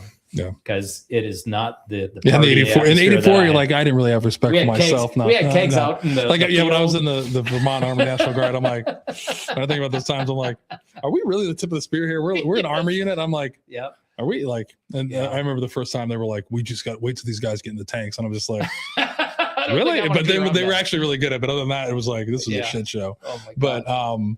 But yeah, I mean, it has changed. I've said that a lot. We've had a lot of like Ohio Army National Guard folks in, and just because they like, there's a lot of these men and women that they uprooted their lives. I mean, the number of deployments they did, and what I think is even crazier is how many really weren't doing what their job is either. You know what I mean? Like and I have a ton of respect. Like I'm with you. When I deployed with the Mexico National Guard to Kandahar, when they were there, we were like, these jokers. Like, I mean, but then you start to realize like, this is what we were looking for. These all these 95% of them have jobs. But there was that part too. Like when I was ACRC, there were some dudes and dudettes that were definitely milking the active duty. There was a both. It was interesting to watch because there's a lot of guys that were just like would volunteer, mobilize to like every Yeah. everywhere except for like, you're not going to Afghanistan. They're like, no, I'll go going to Miami. Yeah, no, I'll go to Benning. I'll go here. I'll go there. I'll go everywhere. But I'm not the point. Yeah, but because and they needed it. I mean, I think that's what I think. I'm sure it's out there, but I don't know if we can sustain 40 years of fighting without. But I also wonder what the effects of that have been on it too. With what I don't look at that stuff anymore. What recruiting is. I know recruiting numbers are back up, but recruiting and it's hard the effects on families. Yeah, it's hard to. I mean, a lot of those guardsmen, like you said, they put professional lives on hold, and it definitely is different from '84 to. Yep, that is for sure. Yeah, you'd be like, oh, what? No, that is for sure. God, '84. I'm glad I brought an old timer. Yeah, of course. Good to do that. I'll have my walker out there. Yeah, we'll have Josh walk you back to the car if it's dark. You and my dad can go out together. He didn't bring his cane today. But his cane with the knife and like a couple weeks ago he fell down, and then so my son's giving him a cane, and it's I don't even know where my one son got it, but it's like the cane, it had like a cobra head and it has like a sword, and I'm like, where the hell did this come from? And like, how do I not know this is in the house? Because this is kick ass, you know what I mean? Like, and he's walking around with it, like I'm like, oh my god, like where did this come from? That's awesome. Yeah, I'm like, I didn't even know we had this cool ass weapon in the house. That is awesome. I gotta talk to Nate about that. So let's get back. Let's get back to. We jumped around. I like it. I knew this would happen. It's okay. Yeah. I kind of like it, but I am interested. If you care to go back, talk about getting married at 19 years old. Yeah. Like, I mean, because this is like, it's an occurrence for. It's very real for enlisted. Guys and gals. Yeah. Not so much for like officers. I mean, it's a little bit different. You're still in college, but like. That's a rough thing. There's not many marriages that have like stuck around from like 19 in the military. Yeah. Right. A couple years later, you're going to, you're deploying somewhere. Your wife's coming back home. Like what, what's your, like, I think a lot of people have marriage secrets. Like what's the, what was that like for real? I mean, like so it was like, I didn't have, any real girlfriends going up in high school. Went into college, and I was in an all guys dorm, and for the first semester, and guy in ROTC is like, hey, my roommate is moving out, and I need another roommate for next semester. By the way, I'm in a co-ed dorm. All right, I'm moving. So easy decision. Yeah. Went over there, met Debbie, I don't know, probably within the first month or two. And she was friends with my roommate, the guys next door, and then the ladies down in her area. And we hit it off pretty early on. I won't tell this one part of the story because she'll kill me, but we ended up just started dating, and then started dating. Went through the summer. She was in Chicago. I was over in Freeport, really didn't see each other that much at all that summer. Went back to school. And it was just like, we never left each other. And we just meshed together so well. So I think it was like in February of sophomore year, I proposed, got married in August. I'm sure some people were wondering, oh, did you knock her up or something like that? I'm like, no, it was just a feeling between the two of us. And we knew the love was there. And we're like, all right. So we lived in married housing. So again, I go back, I've been very lucky, very blessed my entire life, including with my wife, with my family. And she's been supportive that whole time. In many ways, I think you had mentioned about your wife and you kind of opposites. My wife is the social one. I'm more of that introvert, but that has worked out very well. I'm somebody who I actually don't plan a whole lot because I know it's going to work out. I think it was just a couple weeks ago I said, I feel like sometimes I'm like Domino in what's the one movie with Deadpool. Okay. I'm Domino. It's like, it's going to work out. And my wife is like, no, we need a plan. We need to do this. I'm like, yeah, it'll work out. So we have like meshed very well. Her extremes, I even out. My extremes, she evens out. And it's just worked out. And it goes back also that we like doing the same types of things. She's active, physical fit. We were doing marathons and half marathons together. We did our veterans groups together, and all of that continues today. So, and now our granddaughters, they're staying with us a couple nights a week. They've lived with us for, a couple years on end when my daughter deployed or son-in-law deployed, and some other times where they lived with us. So we've been heavily involved in their lives and watching them grow up. So I think all of that for us has just had us grow closer together. Yeah. And, I didn't have a lot of those challenges that I think a lot of the enlisted have. And I had great leaders who valued family in their units. And I had great soldiers who were supportive of each other. And after I got out, I had a lot of great jobs. I never like, oh my God, I got to go to work today. Never been like that. And I'm a very positive person. Yeah. Extremely positive. I couldn't tell that. For me, positivity has been a big part of it, of my success. Yeah. And, whether it is in the military, family, community, whatever, just being positive about it and seeking help when you need it. Yeah. I think it's like refreshing to hear, because I've seen, it's always like, you're almost like an anomaly of like, when I hear like your story of the military, like it's so refreshing to hear people where it worked out, because it's kind of, the deck is kind of stacked against everybody. And so it's awesome to hear you talk about it, where you're like, literally we're just like, fuck, like a party's like, screw it, I'll stay at West Point for 12 years and what, and be with my family. Like, I didn't have that in me, and I'm not making you wrong. It's just refreshing to see that. And like, because that's, we were like, all those things were, that you were capable of. You sometimes just had to like take yourself off of that, off of that merry-go-round, or take yourself off that train. And like, for me, I just wasn't willing to do that. And a lot of people weren't. And then there's a lot of effects that, that happened to that. So it's really refreshing to see, like, I just rolled with it, and whatever happened. And it's awesome that you guys are still together. I think, that's just crazy. It really is. What did the family think at like 19 getting married?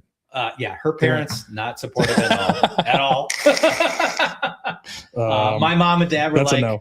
Yeah, we're not real supportive, but we'll support you. And they did. Well, flash forward a few years, and I remember, I think we were up in Michigan where my in-laws were at, and I think we were sitting out back, and I think they even made something like a comment that, we had some reluctance at the beginning, but we can tell this has really worked out well. And they've been, both sides, everybody's been very supportive of that.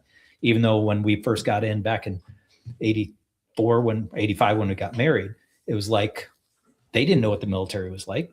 My father-in-law, he was in the Air Force for about a year. But the rest of my family, nobody really understood what it was that we were getting into. So I understand why there was that reluctance, but it's been wonderful. Yeah. 41 years, and we got another 40 to go. I was just thinking, when you said you were in Chicago and you were back in Freeport, like how you couldn't communicate. Like, I think everyone's like, just FaceTime. Like, it was like, there's no way to do that. It was like, you just. So I actually saw something today. I sent it to my granddaughter. So I have two granddaughters, a 10, 12-year-old, Edith and Opal. And my eldest, she has a phone, and it's a Bark phone, so it's very controlled and everything. But I saw this one post, and I actually sent it to her and sent it to my daughter, son-in-law, and my wife. And it was basically, I forget the name of the person who this is credited to, but it was basically, I'm afraid that with all these phones and automation that we're giving our kids, we're taking away the opportunity for them to be bored. We're taking away them to have the opportunity. We're taking away the opportunity for writers to write. We're taking away the opportunities for chefs to make a mess in the kitchen because they're on their damn phones all the time. So while it was different back then, I would go back to that day, any moment, with all this social media stuff. And for me, I don't get on social media hardly at all. I'm on Facebook, a couple of things, mainly because of military veteran friends, organizations that I'm with. But to me, that can be such a huge detractor, I think, from growing and strengthening relationships, whether it's with your friends or with your family. Yeah, I was reading an article before you came over. It was talking about how this generation, what I don't know, generation that, what are they, Ys, whatever it is. Yeah. So this generation, I think they say now that, and the article is about drinking, how much less they're drinking. I think it's like 65% or something that drink. And then it used to be 74% or something just in the past like 5 years. But then it talked about how much of, there's the part of like going social for that. And then the article started talking about that exactly, the phone, about like, and it brought up what I love to talk about with dopamine, because the phone is a dopamine hit. Like all that stuff is like the social media. It's not just it's just like, but also like, look at what Mike's doing. Look what I'm not doing. That's just that constant, like dopamine hit, like to be able to get in there and tell everybody about how, like, what you think is going wrong in the world, like I'm going to be a foreign policy expert. Like, it's just, so it's that I'm kind of worried about that, because there's no really like, all those things are out there, but it's just this like, you can hit all these things. You can stay on your phone and not, you can order food now. You can like, you can do everything from your phone. Like, you don't have to go like you can, watch every movie that's probably that's out there on, every streaming service. You can spend 14 hours, like, binge watching a series, like, you can like, think about that, like how long it took to watch like some of these series that watch. Now you can watch Breaking Bad in like in 10 days. You know what I mean? I may have binge watched that, but I mean, let's be clear, we're not talking about me here. No, but yeah, it is a worry of like how you got, like, I like it to be bored, or just to be like, to be present. But the thing was, you were bored, but what did you do because you were bored? You went outside. You would talk to your friends. You went to the people next door. Yeah, I think the social aspect of it, I think, is the most important, if you ask me, because like, like people say you're connected to that, but you're really not. You're not really like, and people say you can FaceTime, but like, it's like, like, it's just a connection. Like, I mean, like if you think about it, like just, it happened with like, one of the things when COVID kicked off, like that's the first time I ever used like a food delivery service. Yeah. And there's a part now, I just have my wife, she goes and gets food, but but I like, when you think about the food delivery service, like having somebody pay an extra $12 to bring you food, because you can't, you can't just go out and get it. There's like Josh is like, I'm all about that. But I think there's a part of, there's a social thing in that, like that's getting missed. I mean, like, it's a huge part. I think that's the big thing. So, with going back to COVID, prior to COVID, our chapter here in Columbus, Team Red, White, and Blue, very strong. We were doing several activities every month, whether those are coffees, going for a walk, doing something with some other veteran service organizations, and getting people together and socialize there. And then COVID hit. And I remember the first month COVID, we really didn't do anything. And then we're like, hey, we need to do these virtual things. So we would set up these virtual happy hours, and we had a lot of fun. There's probably a little bit more drinking than what there should have been, but it was a lot of fun. And, you would interact, you'd have a lot of fun. But when COVID ended and we started getting together, their mindsets changed. And they're like, I've gone the last 6 months without going out. I've gone the last 6 months without going to a coffee. I've done all of these different things without that social interaction, and I'm surviving. And I think a lot of people took that on from that point, even through today. So I think COVID, the negative effect that it had on the social side, and how people were just diving into all these different social media things and being so willing to yell at somebody on Facebook, or yell at somebody, or have a fight with somebody on these things. Whereas I go back to the 80s, nobody was fighting back then. You would have civil conversations with somebody. You might disagree you were fighting.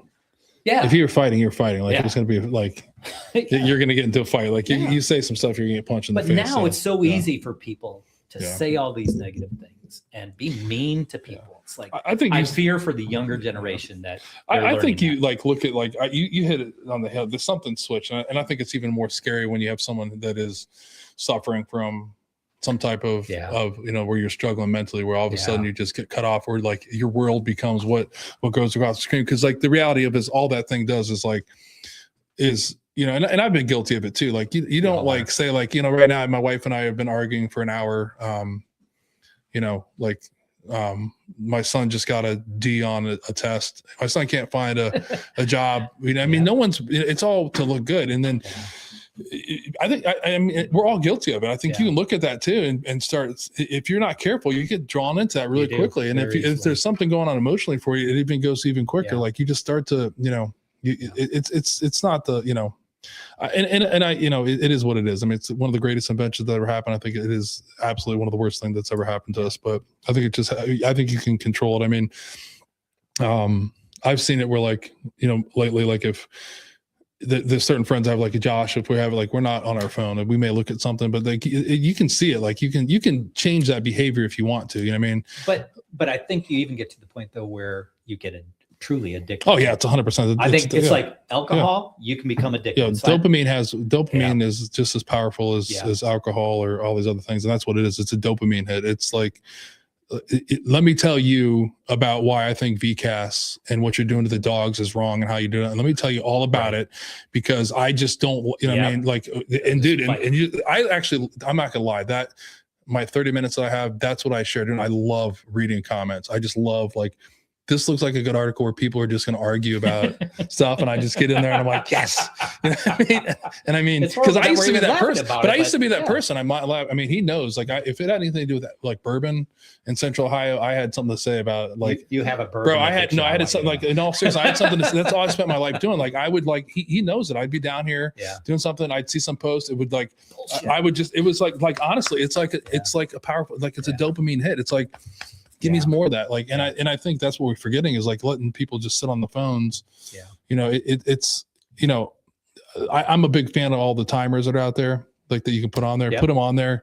You're not missing anything. Nope. Like if I think about it too, if I didn't have to be, I do monitor stuff for this and stuff like that. But if I don't like, I mean, other than that, I don't see myself getting on that. I don't like, except for my 30 minutes of like, let's figure out why the guy's mad at, like, it's let's see if somebody complain about 270 being, but I mean, if I'm being honest with you, I'm not getting, like, I am getting on there to get my dopamine hit, you know what I mean? But I'm just not engaging it. Like, I don't type in there anymore. It's just crazy to watch, like the amount. And the other part about it is, we put in our lives, is half of it too is bots. That's all it's done, is just to get you fired up. You know what I mean? X and all it's just to get everybody at that agitated state. And I just think it's just Yeah, and I think, like, I like seeing schools now getting rid of them. I think there's a move that's gonna. I don't know if it's, I think we feel like the same thing like years ago when they said these things were gonna happen. But I think it'll hopefully it'll get. I hope so. Maybe. I mean, I do think the schools is a big thing. Oh yeah. Our daughter's school, they're like, hey, if you can keep them off of social media, great. And if you can keep them off of group chats.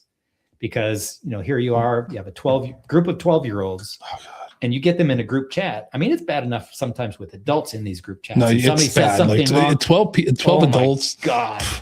But like, a group chat is like, I'm not a big fan of the group chat. I got to tell you, like, there's some things that are in there. Like, are you a fan of the group chat?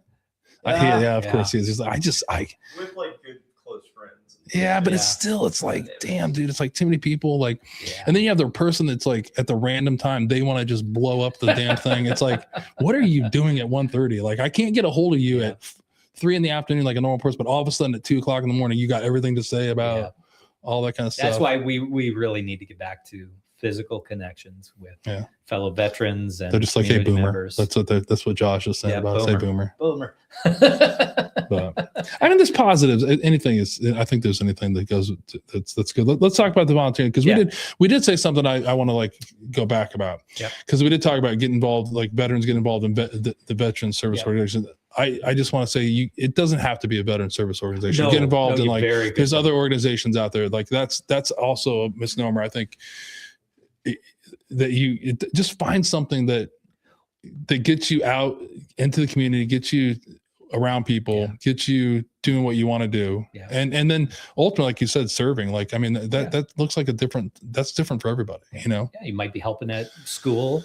You might be volunteering to help your granddaughters at school or whatever. But, I think of just like Team RWB was nice because it was veterans, but it was your family, and they really encouraged community members to come in. And there's so many people in our community that want to come in and help.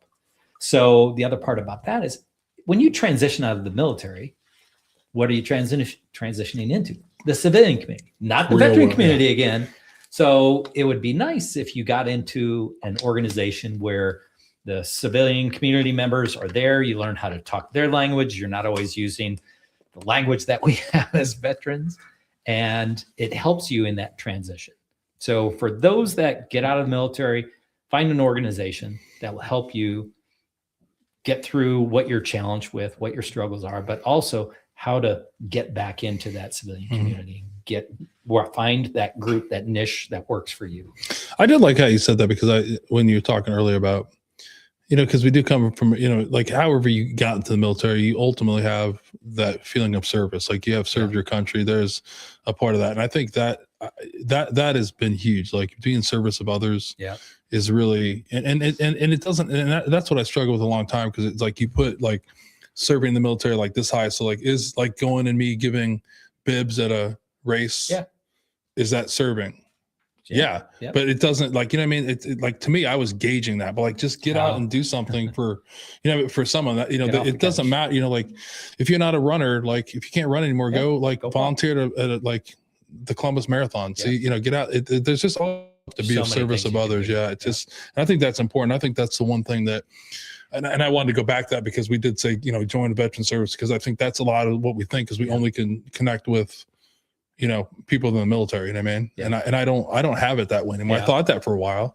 Nobody's gonna understand us, but like, I also need people in my life that don't understand me either. Like, if that makes sense. And the other part of it, I think also is like, find that organization that will help you, not just serving, because that in itself, you're going to gain more by serving than, just only receiving. But like, that's why working with the Overwatch Partnership, VCAS, National Veterans Small Business Coalition, Team Red, White, and Blue, helping with Team Rubicon, the mission continues. There's something out there that you can find help from. If you want to, as an example, the mission continues and Team Rubicon, they were two organizations that were also developed right around the same time of Team Red, White, and Blue. So those were the three big post 9/11 organizations that developed. And Rubicon and Mission Continues, if you like using your hands, tearing shit down, like going, helping, tear down somebody's dilapidated RV, like we did up in, I think it was Marion many years ago. You can go there and you do that. And then Team Rubicon, where they're trying to, or Team Rubicon is tearing stuff down. The Mission Continues, like helping your community and build things up. So you can develop skills in these different areas. And if you want to, become a small businessman, go to an organization like National Veterans Small Business Coalition. Or if you want to get mentorship by somebody in your community that's already in an industry that you're seeking out, go to the Overwatch Partnership and say, I want to go into program management, project management. I want to go into civil engineering. And I want to be linked up with somebody that is in that field today who can help mentor me and can get me some connections out there. Find those organizations. I guarantee if you have a need that you want filled, whether it's education, whether it is, getting your hands dirty with stuff and learning things, or just talking with people, there's organizations out there that'll help you. You just got to look out and find them.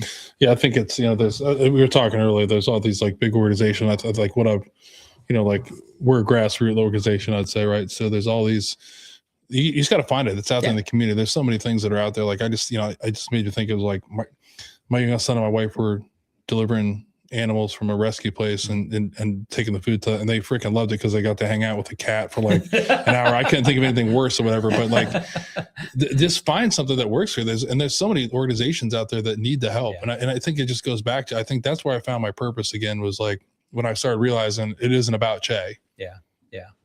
It's about, serving other people. And like that's put me right back into the part of the military that that I did really enjoy, because there was a part of me that did enjoy, serving my country. You know what I mean? And it's, if I were to say now, I'm more, I have a question for you, but like, if I were to say, am I more proud of my work I'm doing now than when when it comes to service? I think the answer is yes.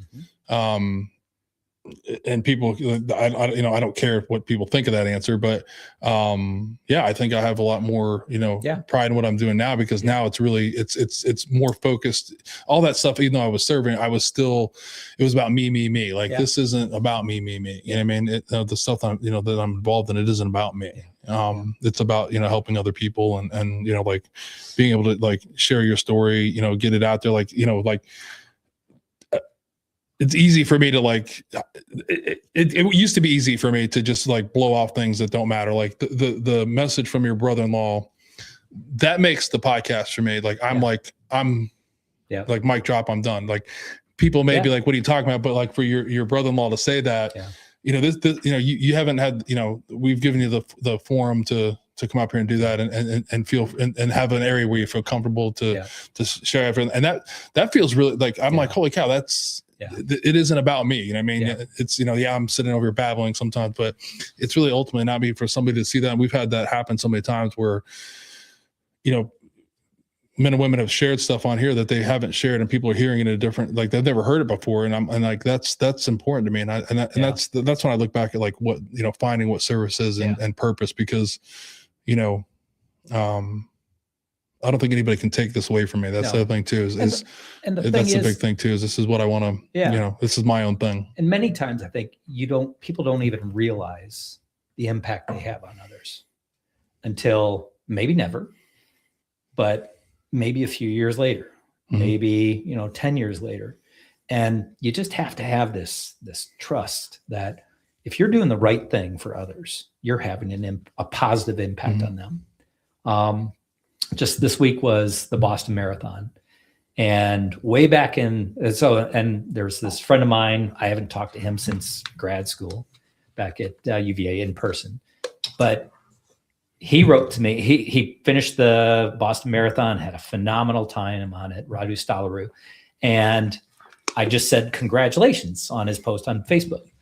And he wrote back to me, he said, Mike, thank you so much. He said, I remember back in 2012, and he had a quote from me back in 2012. And it was, I believe anybody can do a marathon if you have the right motivation, you put in the time for it, and you have this desire to do that. You can do it. And he quoted that. He had that in his memory. Here it is 14 years later, and he still had that. So I didn't realize at the time that I had that type of an impact on him. And since then, he had started running more and more and more, and has done other marathons. But it was very meaningful to me that I got that type of feedback. So the other, I think, lesson learned here is, if you do learn from somebody and you are helped by somebody, go back and thank them. Go back and give them that feedback, because when they do that, they're going to keep doing these podcasts. They're going to keep providing and serving back there. Yeah, it's interesting because it's funny you said that. Like, I was worried about making a different impact. I was worried about dominating people, and like, honestly, that was how I was impacting people, by being just like sometimes a complete asshole. You know what I mean? That was my whole thing about it. I just wasn't like, I mean, which contradicted who I really was, because I'm no different than I ever was. I don't hide behind it anymore. I care about people. I always have, but I didn't care about myself enough. And so that's the impact I wanted to make, because I wanted to just be, I just wanted to be the angry, standoffish, know-it-all guy who, whatever you liked, I wasn't going to like it. Like, I just think about some of the times, like my wife would see it, and I just argue about some point that I don't even really care about, because I just, like, if you liked it, I just wanted to be a dick and not, and like, I mean, and it's like, I'm so glad that, I'm blessed to finally put my ass in a seat at Save a Warrior to change it. But the impact, like, I just, I just want to be who I've always been, which is really like, I'm a happy person. I really am. I've hidden behind it a lot of the time. You know what I mean? And someone that always wants, to share hope, you know what I mean? And cause it's important. People need it out there, you know what I mean? And especially in this world where people don't feel like they care and things like that. But let's go back to running. Yeah. Uh-oh. Okay. So we start off with rag. Yeah. So you've ran races with your wife. Yes. Okay. And we're still married. Yeah. I only remember because I was running the Dallas Marathon, with a half marathon with my wife, and it was at her pace, and it was like, and it's great because, like, the Dallas Marathon, it was like, yeah, it was Dallas Marathon, and it was like there's a point where it veers off where like you go to the full marathon, or you go to the half marathon route. Yep. And so I was like, and I was running a lot then, and I'm just like, oh man, and you're a Clydesdale. Just running with her, and like, no, I weighed like 100. I thought about that. Yeah, I weighed like 196 pounds. Like, all right. And so, because I was, triathlon and running, and I actually did beef up one time to win a bunch of Clydesdale stuff and triathlon, because it was pissing me off, because I'm like 6'4", and I'm like, these fucking guys, like, it was like, but no, we were running, and I'm like, I just want, like, and I promised I'd run through, and then like, so we're like trying to get this, like, we're getting close to that turnaround point and like the turn point, and then like I'm going to get water for her, like, because I'm kind of like her, like Sherpa, like trying to get all this stuff. So, and this dude, like, and we're not running fast. Let's just say like my wife wasn't like winning the half marathon, and this dude is like, get the fuck out of my, like, just is like an asshole about this stuff. And I'm like, I'm like, bro, you're running a 9-minute like half marathon, like chill out. And he's like, you're not winning. And so, and he's like, and dude, it just like, part of me was like, just got something. I was running, and I take the water turn. I just like get by him. I'm like, dude, let's go. Let's run the whole marathon. He's like, I'm not running the whole marathon. He's like, and I don't think you want to run the whole marathon. I'm like, dude, let's go. It's coming up here. So my wife is like, get back here. But we finished the funny thing is we were on the marathon, and she had, this is the first half marathon, like big half marathon she'd ran. So she had no idea that like when we went across, like she didn't realize that when the race started, all the clocks had nothing to do with her. Yeah. It had to do with the fucking elite people that are running. Like our Kenyans. clock started like I had to watch like the Garmin. So like when we go across and I started her time, I'm like, so it's like 12 minutes off or something, right? By the time we're here. So, and then there's balloons. Like if everyone's running a marathon, there's balloons that are all that tell you paces and stuff. So she is, I'm just, just along for the show, like to get her through this. So we start getting away her time. I think she's shooting for something. I think it was like 2 hours or something. Yeah. And so we're close to it. So like, I'm starting to realize like where we're at. I'm like, you gotta like you're like, do not slow down. So it was like, this is where everybody had the wired headphones. So she had headphones in. So I like walk up and I'm like, and I just like pull one about. I'm like, hey, like, don't slow down. Like you need to keep this pace. Like, whatever time it was. And she just like puts her earplug back in, and she didn't say anything. So I'm just like, and she started kind of slowing down, and I'm like, you got to pick it up. Like, do not like give up here. We got like, you can beat this time. And she's like, rips in, and she's just like, do you think I'm stupid? I can see the clocks. It's too late. I don't know what you're trying to do to get me going. And I'm just like, and I'm like, okay.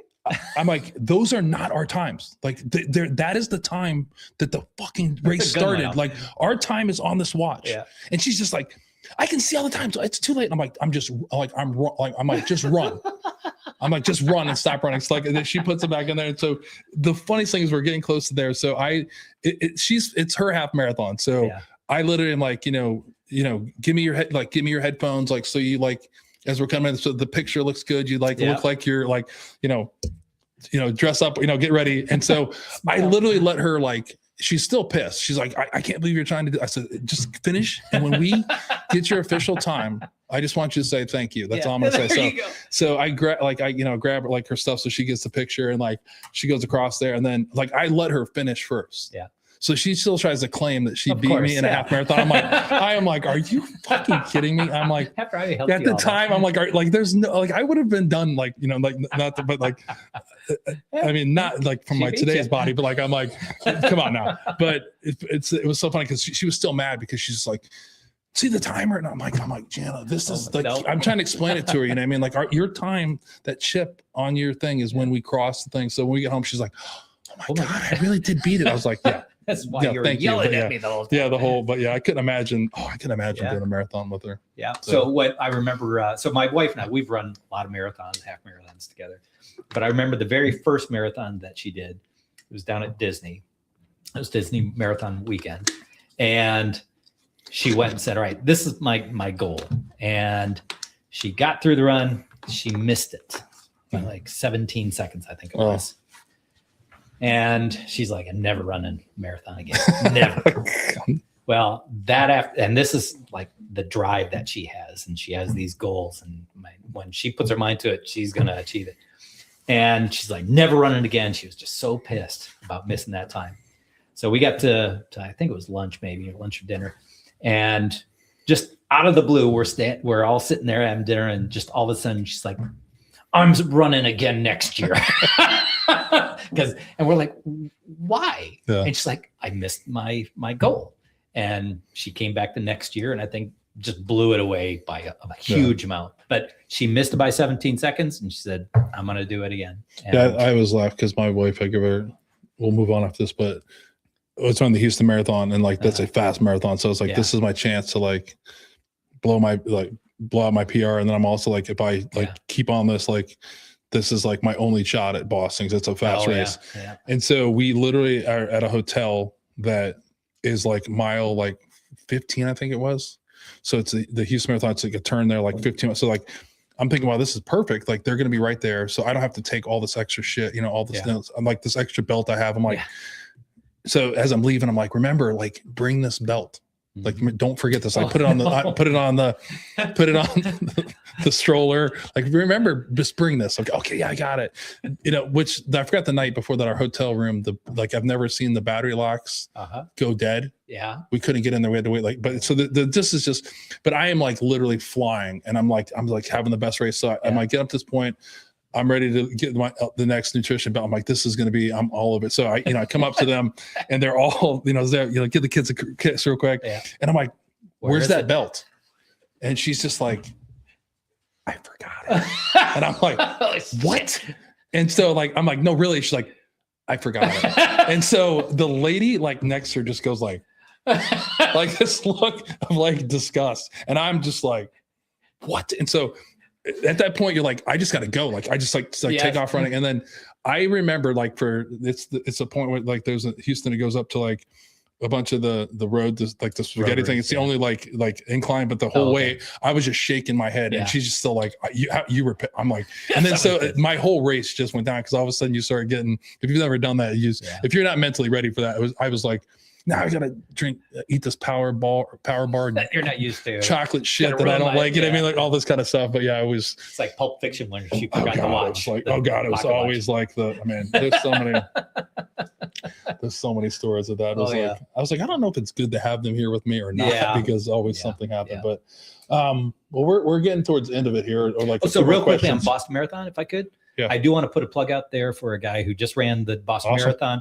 And he is a huge helper of veterans. So it's Dr. Clifford Moore. He is a dentist not too far from here, just out on 23, has a phenomenal practice there. But he is doing a tribute run relay, I think on May 2nd. So if you look up Dr. Clifford Moore, look at tribute relay, I think it is, and make a donation to Cliff. He's just every Veterans Day, he helps veterans, gives free dental stuff. He helps them throughout the rest of the year. He helps with Strive. You probably know about Strive. Okay, yeah. So he does a lot of donations towards Strive, and I think that's where all of his donations are going towards this year. Awesome.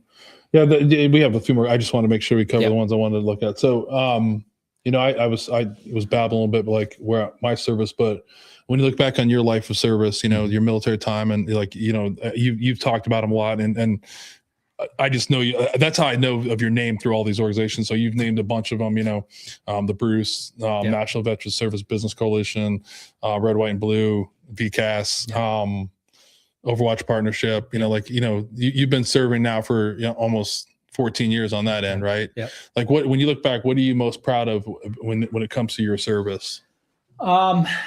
Probably all of those years with Team Red, White, and Blue, and on the drive here and just the last several days reflecting on what we had done during those years here in the Columbus chapter. And we built a small community. And when we did that, we were helping each other, all the members of it. But I think the other part of that is the connections that we made between different VSOs. So during those years, we had several different events where we would go out of our way, invite other VSOs in, and just work together as one big team of VSOs and get past that. I think there are some VSOs out there that push back against other VSOs. They're afraid of taking, I hate to say that, but taking their members away. And the way I looked at it was, hey, if Team Red, White, and Blue is not a good fit for you, if I can bring in the Mission Continues, or if I can bring in the Bruce or Save a Warrior or the VA or whatever, and bring those people together, these veterans will find the right organization for them. So we had several different runs, several different, not even runs, just events. And then a couple of years ago, we worked with the Adaptive Sports Connection, and they are huge supporters of military. They helped us put together a Unite as One, I think is what it was called. And then later on, it was called Boundless Freedom, where you got these veterans groups together.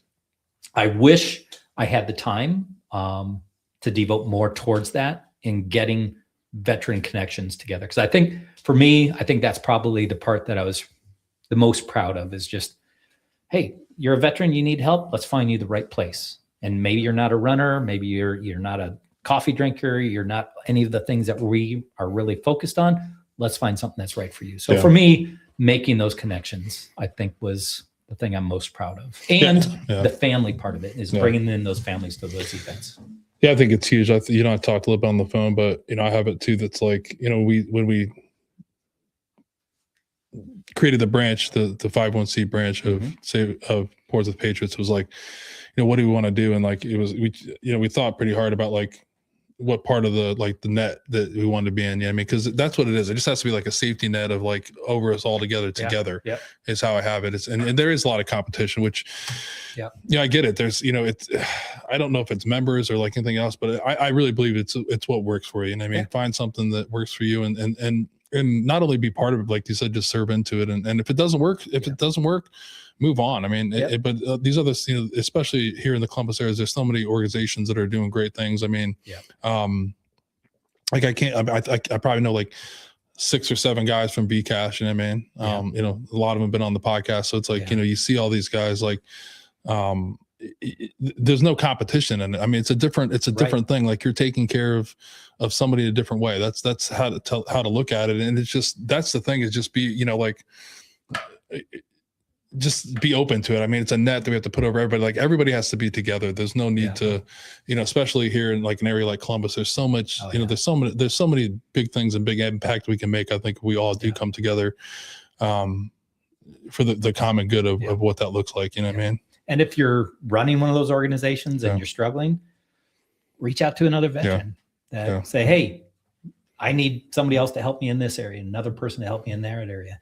And your friends, your brothers and your sisters from the military, they'll come in and help you. If you have a good mission, you have a good purpose behind what you're doing, and you're truly authentic about how you're trying to help the veterans or the community, they'll come and help you. Yeah, and I think another while we're on that subject is like the same thing I said before, is this, even if you're not a veteran, you can be involved in these organizations. Oh yeah.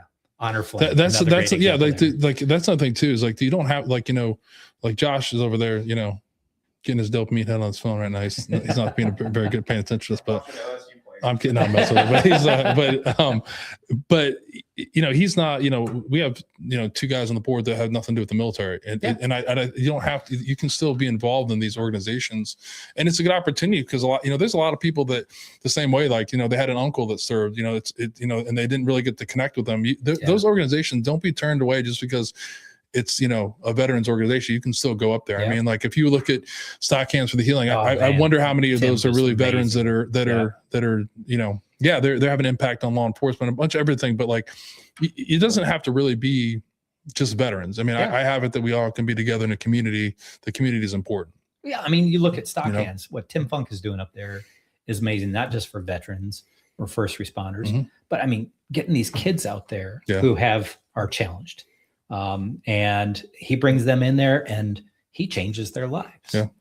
And if you want to see that type of impact, or you want to help, like your wife is going out there. Yeah, I was going to say, it isn't even like the impact on the, I would tell you that the impact that like you have on that child is just as impactful as like, as a volunteer. If you're really giving service to other people, that's right. What I'm saying is, there's organizations that are out there. You don't have to be a veteran to be part of like the Honor Flight. Just, get involved. It's the same thing. We all need that connection to do that. But, so I always ask this of everyone, you were, thank you for sharing about your struggles when it came to, not deploying for that time, and, having those feelings. So with, everything that's going on with the warrior class, veterans, first responders, suicide epidemic, because that's how I have it, what's not being done that you think needs to be done to help with that? Oh man, that's such tough. And I've heard a couple of your other podcasts recently that were talking about that. And I wish I really don't know. Yeah.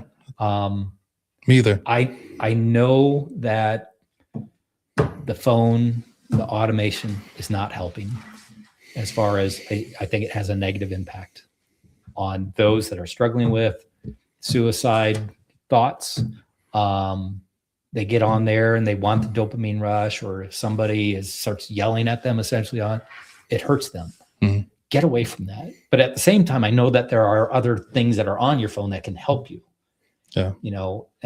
But also I think if you haven't given the VA a chance, go. Mm-hmm. Might not be the right answer for you, but like the vet center, especially, I don't know why the vet center in particular is not more widely known among the veteran community, for the combat veterans. That I don't know do you know the whole story behind the vet center? No. So the vet center, real quick, the vet center was around back, I don't know what they were called, back even into Vietnam. And they were a private organization, and they would do this counseling, these group sessions, bring these combat veterans together. The VA came to them because they saw the positive impact they were having. And the VA said, we want to absorb you, essentially. And the vet center said, hey, we need to think about this for a while. They went back, they came back to the VA, and they said, okay, as long as all of our records are private, we continue to do what we do. You provide us funding for it, but we're essentially almost a private organization within the VA, because we don't want veterans to not come to us because they have a bad stigma according to the VA. And they said, we want to continue to do what we're doing. So that's how they developed over the years. And again, the people that I have recommended to go there and actually have gone there, positive things that are coming out of it. Mm. So to me, I think the VA needs to be given a better chance than what maybe they've been given by some veterans. Yeah. Not to say that it's always going to work, not to say that you're going to have bad experiences, but again, give it multiple tries. If you go and say it sucked the first time, or I had a horrible counselor, go back and try again. Say, I need to talk to somebody else. Yeah. And I would just add for you, just you got a good look on it too, just your life. So I think you shared in the time you mentioned it several times, how important it was for you to become social, get involved. You talked about Team Red, White, and Blue, how much that helped you. So I mean, I'll just help you with that answer. Just do what Mike did and join an organization, find an organization that works for you, where you're not alone. You can start to talk and find people like, oh, guess what? I'm not the only service member that didn't deploy during this time frame, or guess what? I am, and it doesn't really matter. So like, I think your approach to it, I think, has been super helpful, because like you said, you knew you were struggling, you found something. And do you know Clay Hunt? Mm-hmm. So again, going back to suicide awareness, and you'd talk to somebody else, one of the other podcasts, about this, whereas somebody committed suicide, and I don't know if it was you or your guest who had said something that you never saw it coming. Well, Clay Hunt, he was, I think, one of the founders of Team Rubicon, deployed down to Haiti, did all kinds of great things, very positive person. You would never guess that this person would commit suicide.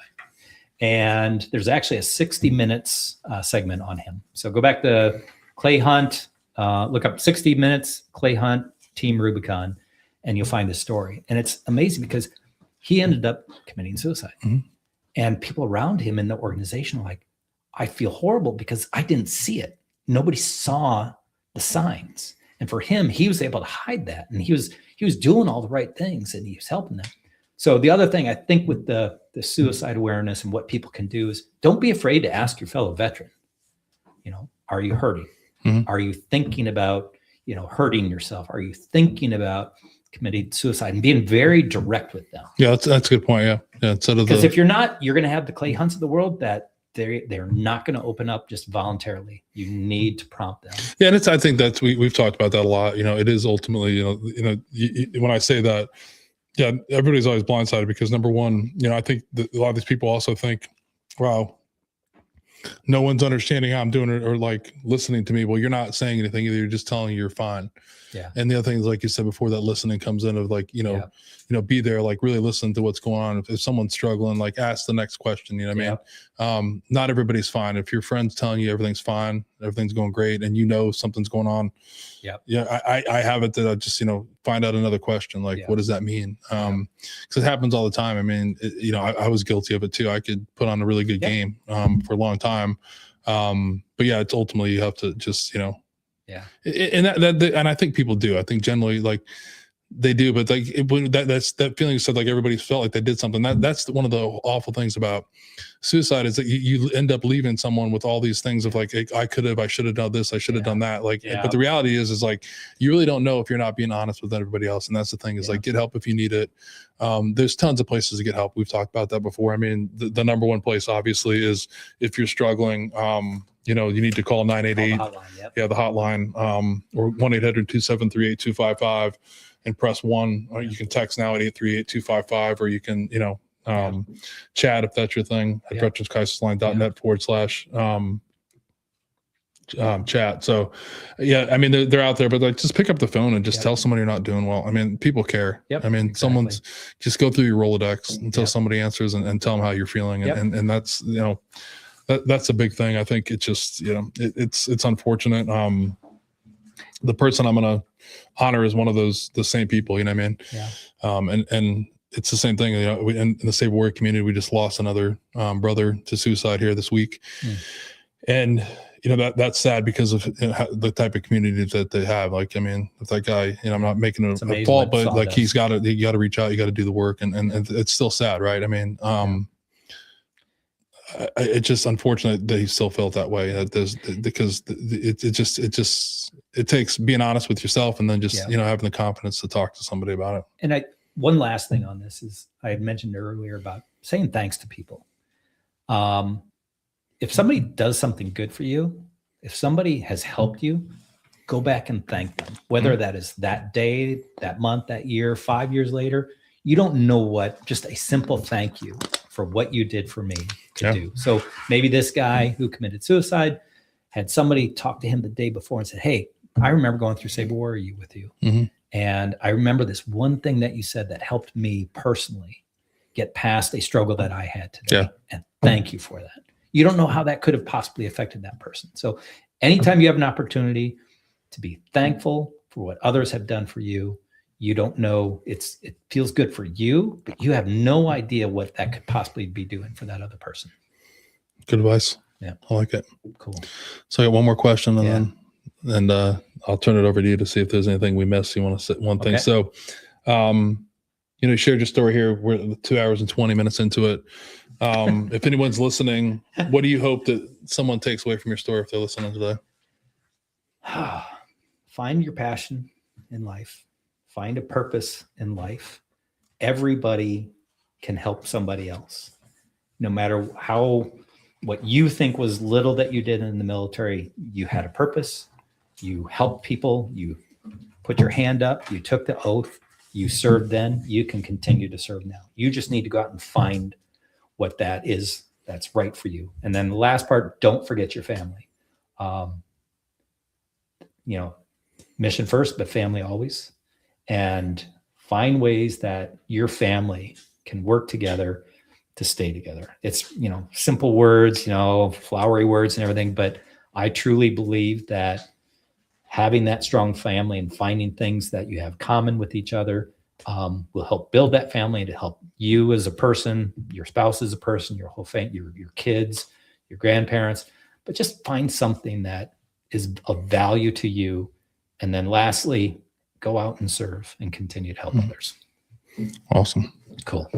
I appreciate so much that you're doing, Jay. Really. Appreciate it. Appreciate you coming in and you know, feeling comfortable to share this. And going into this, I was like, how are we going to spend 2 hours? Even 2 hours. I always tell people like, it's crazy. Like it goes by pretty quick. It's like, there's been, I think there's like probably like not 3 years. There's only been a couple that I'm like, this is going, but there's, and I shouldn't even say that. That's pretty mean, but it goes by way quicker than we did. Cause it becomes like a conversation, and I'm thankful it came in and have a conversation. Those are the most impactful ones I have. And anything else that we missed that you want to, any alibis? Nope. You're mic dropping it with that? No, if you ever, you know, want to connect with others, I have a lot of connections. Go out on LinkedIn, find me, we'll connect, and let's go have a coffee or something like that. Yeah, Mike knows everybody, it seems like. I don't know about that.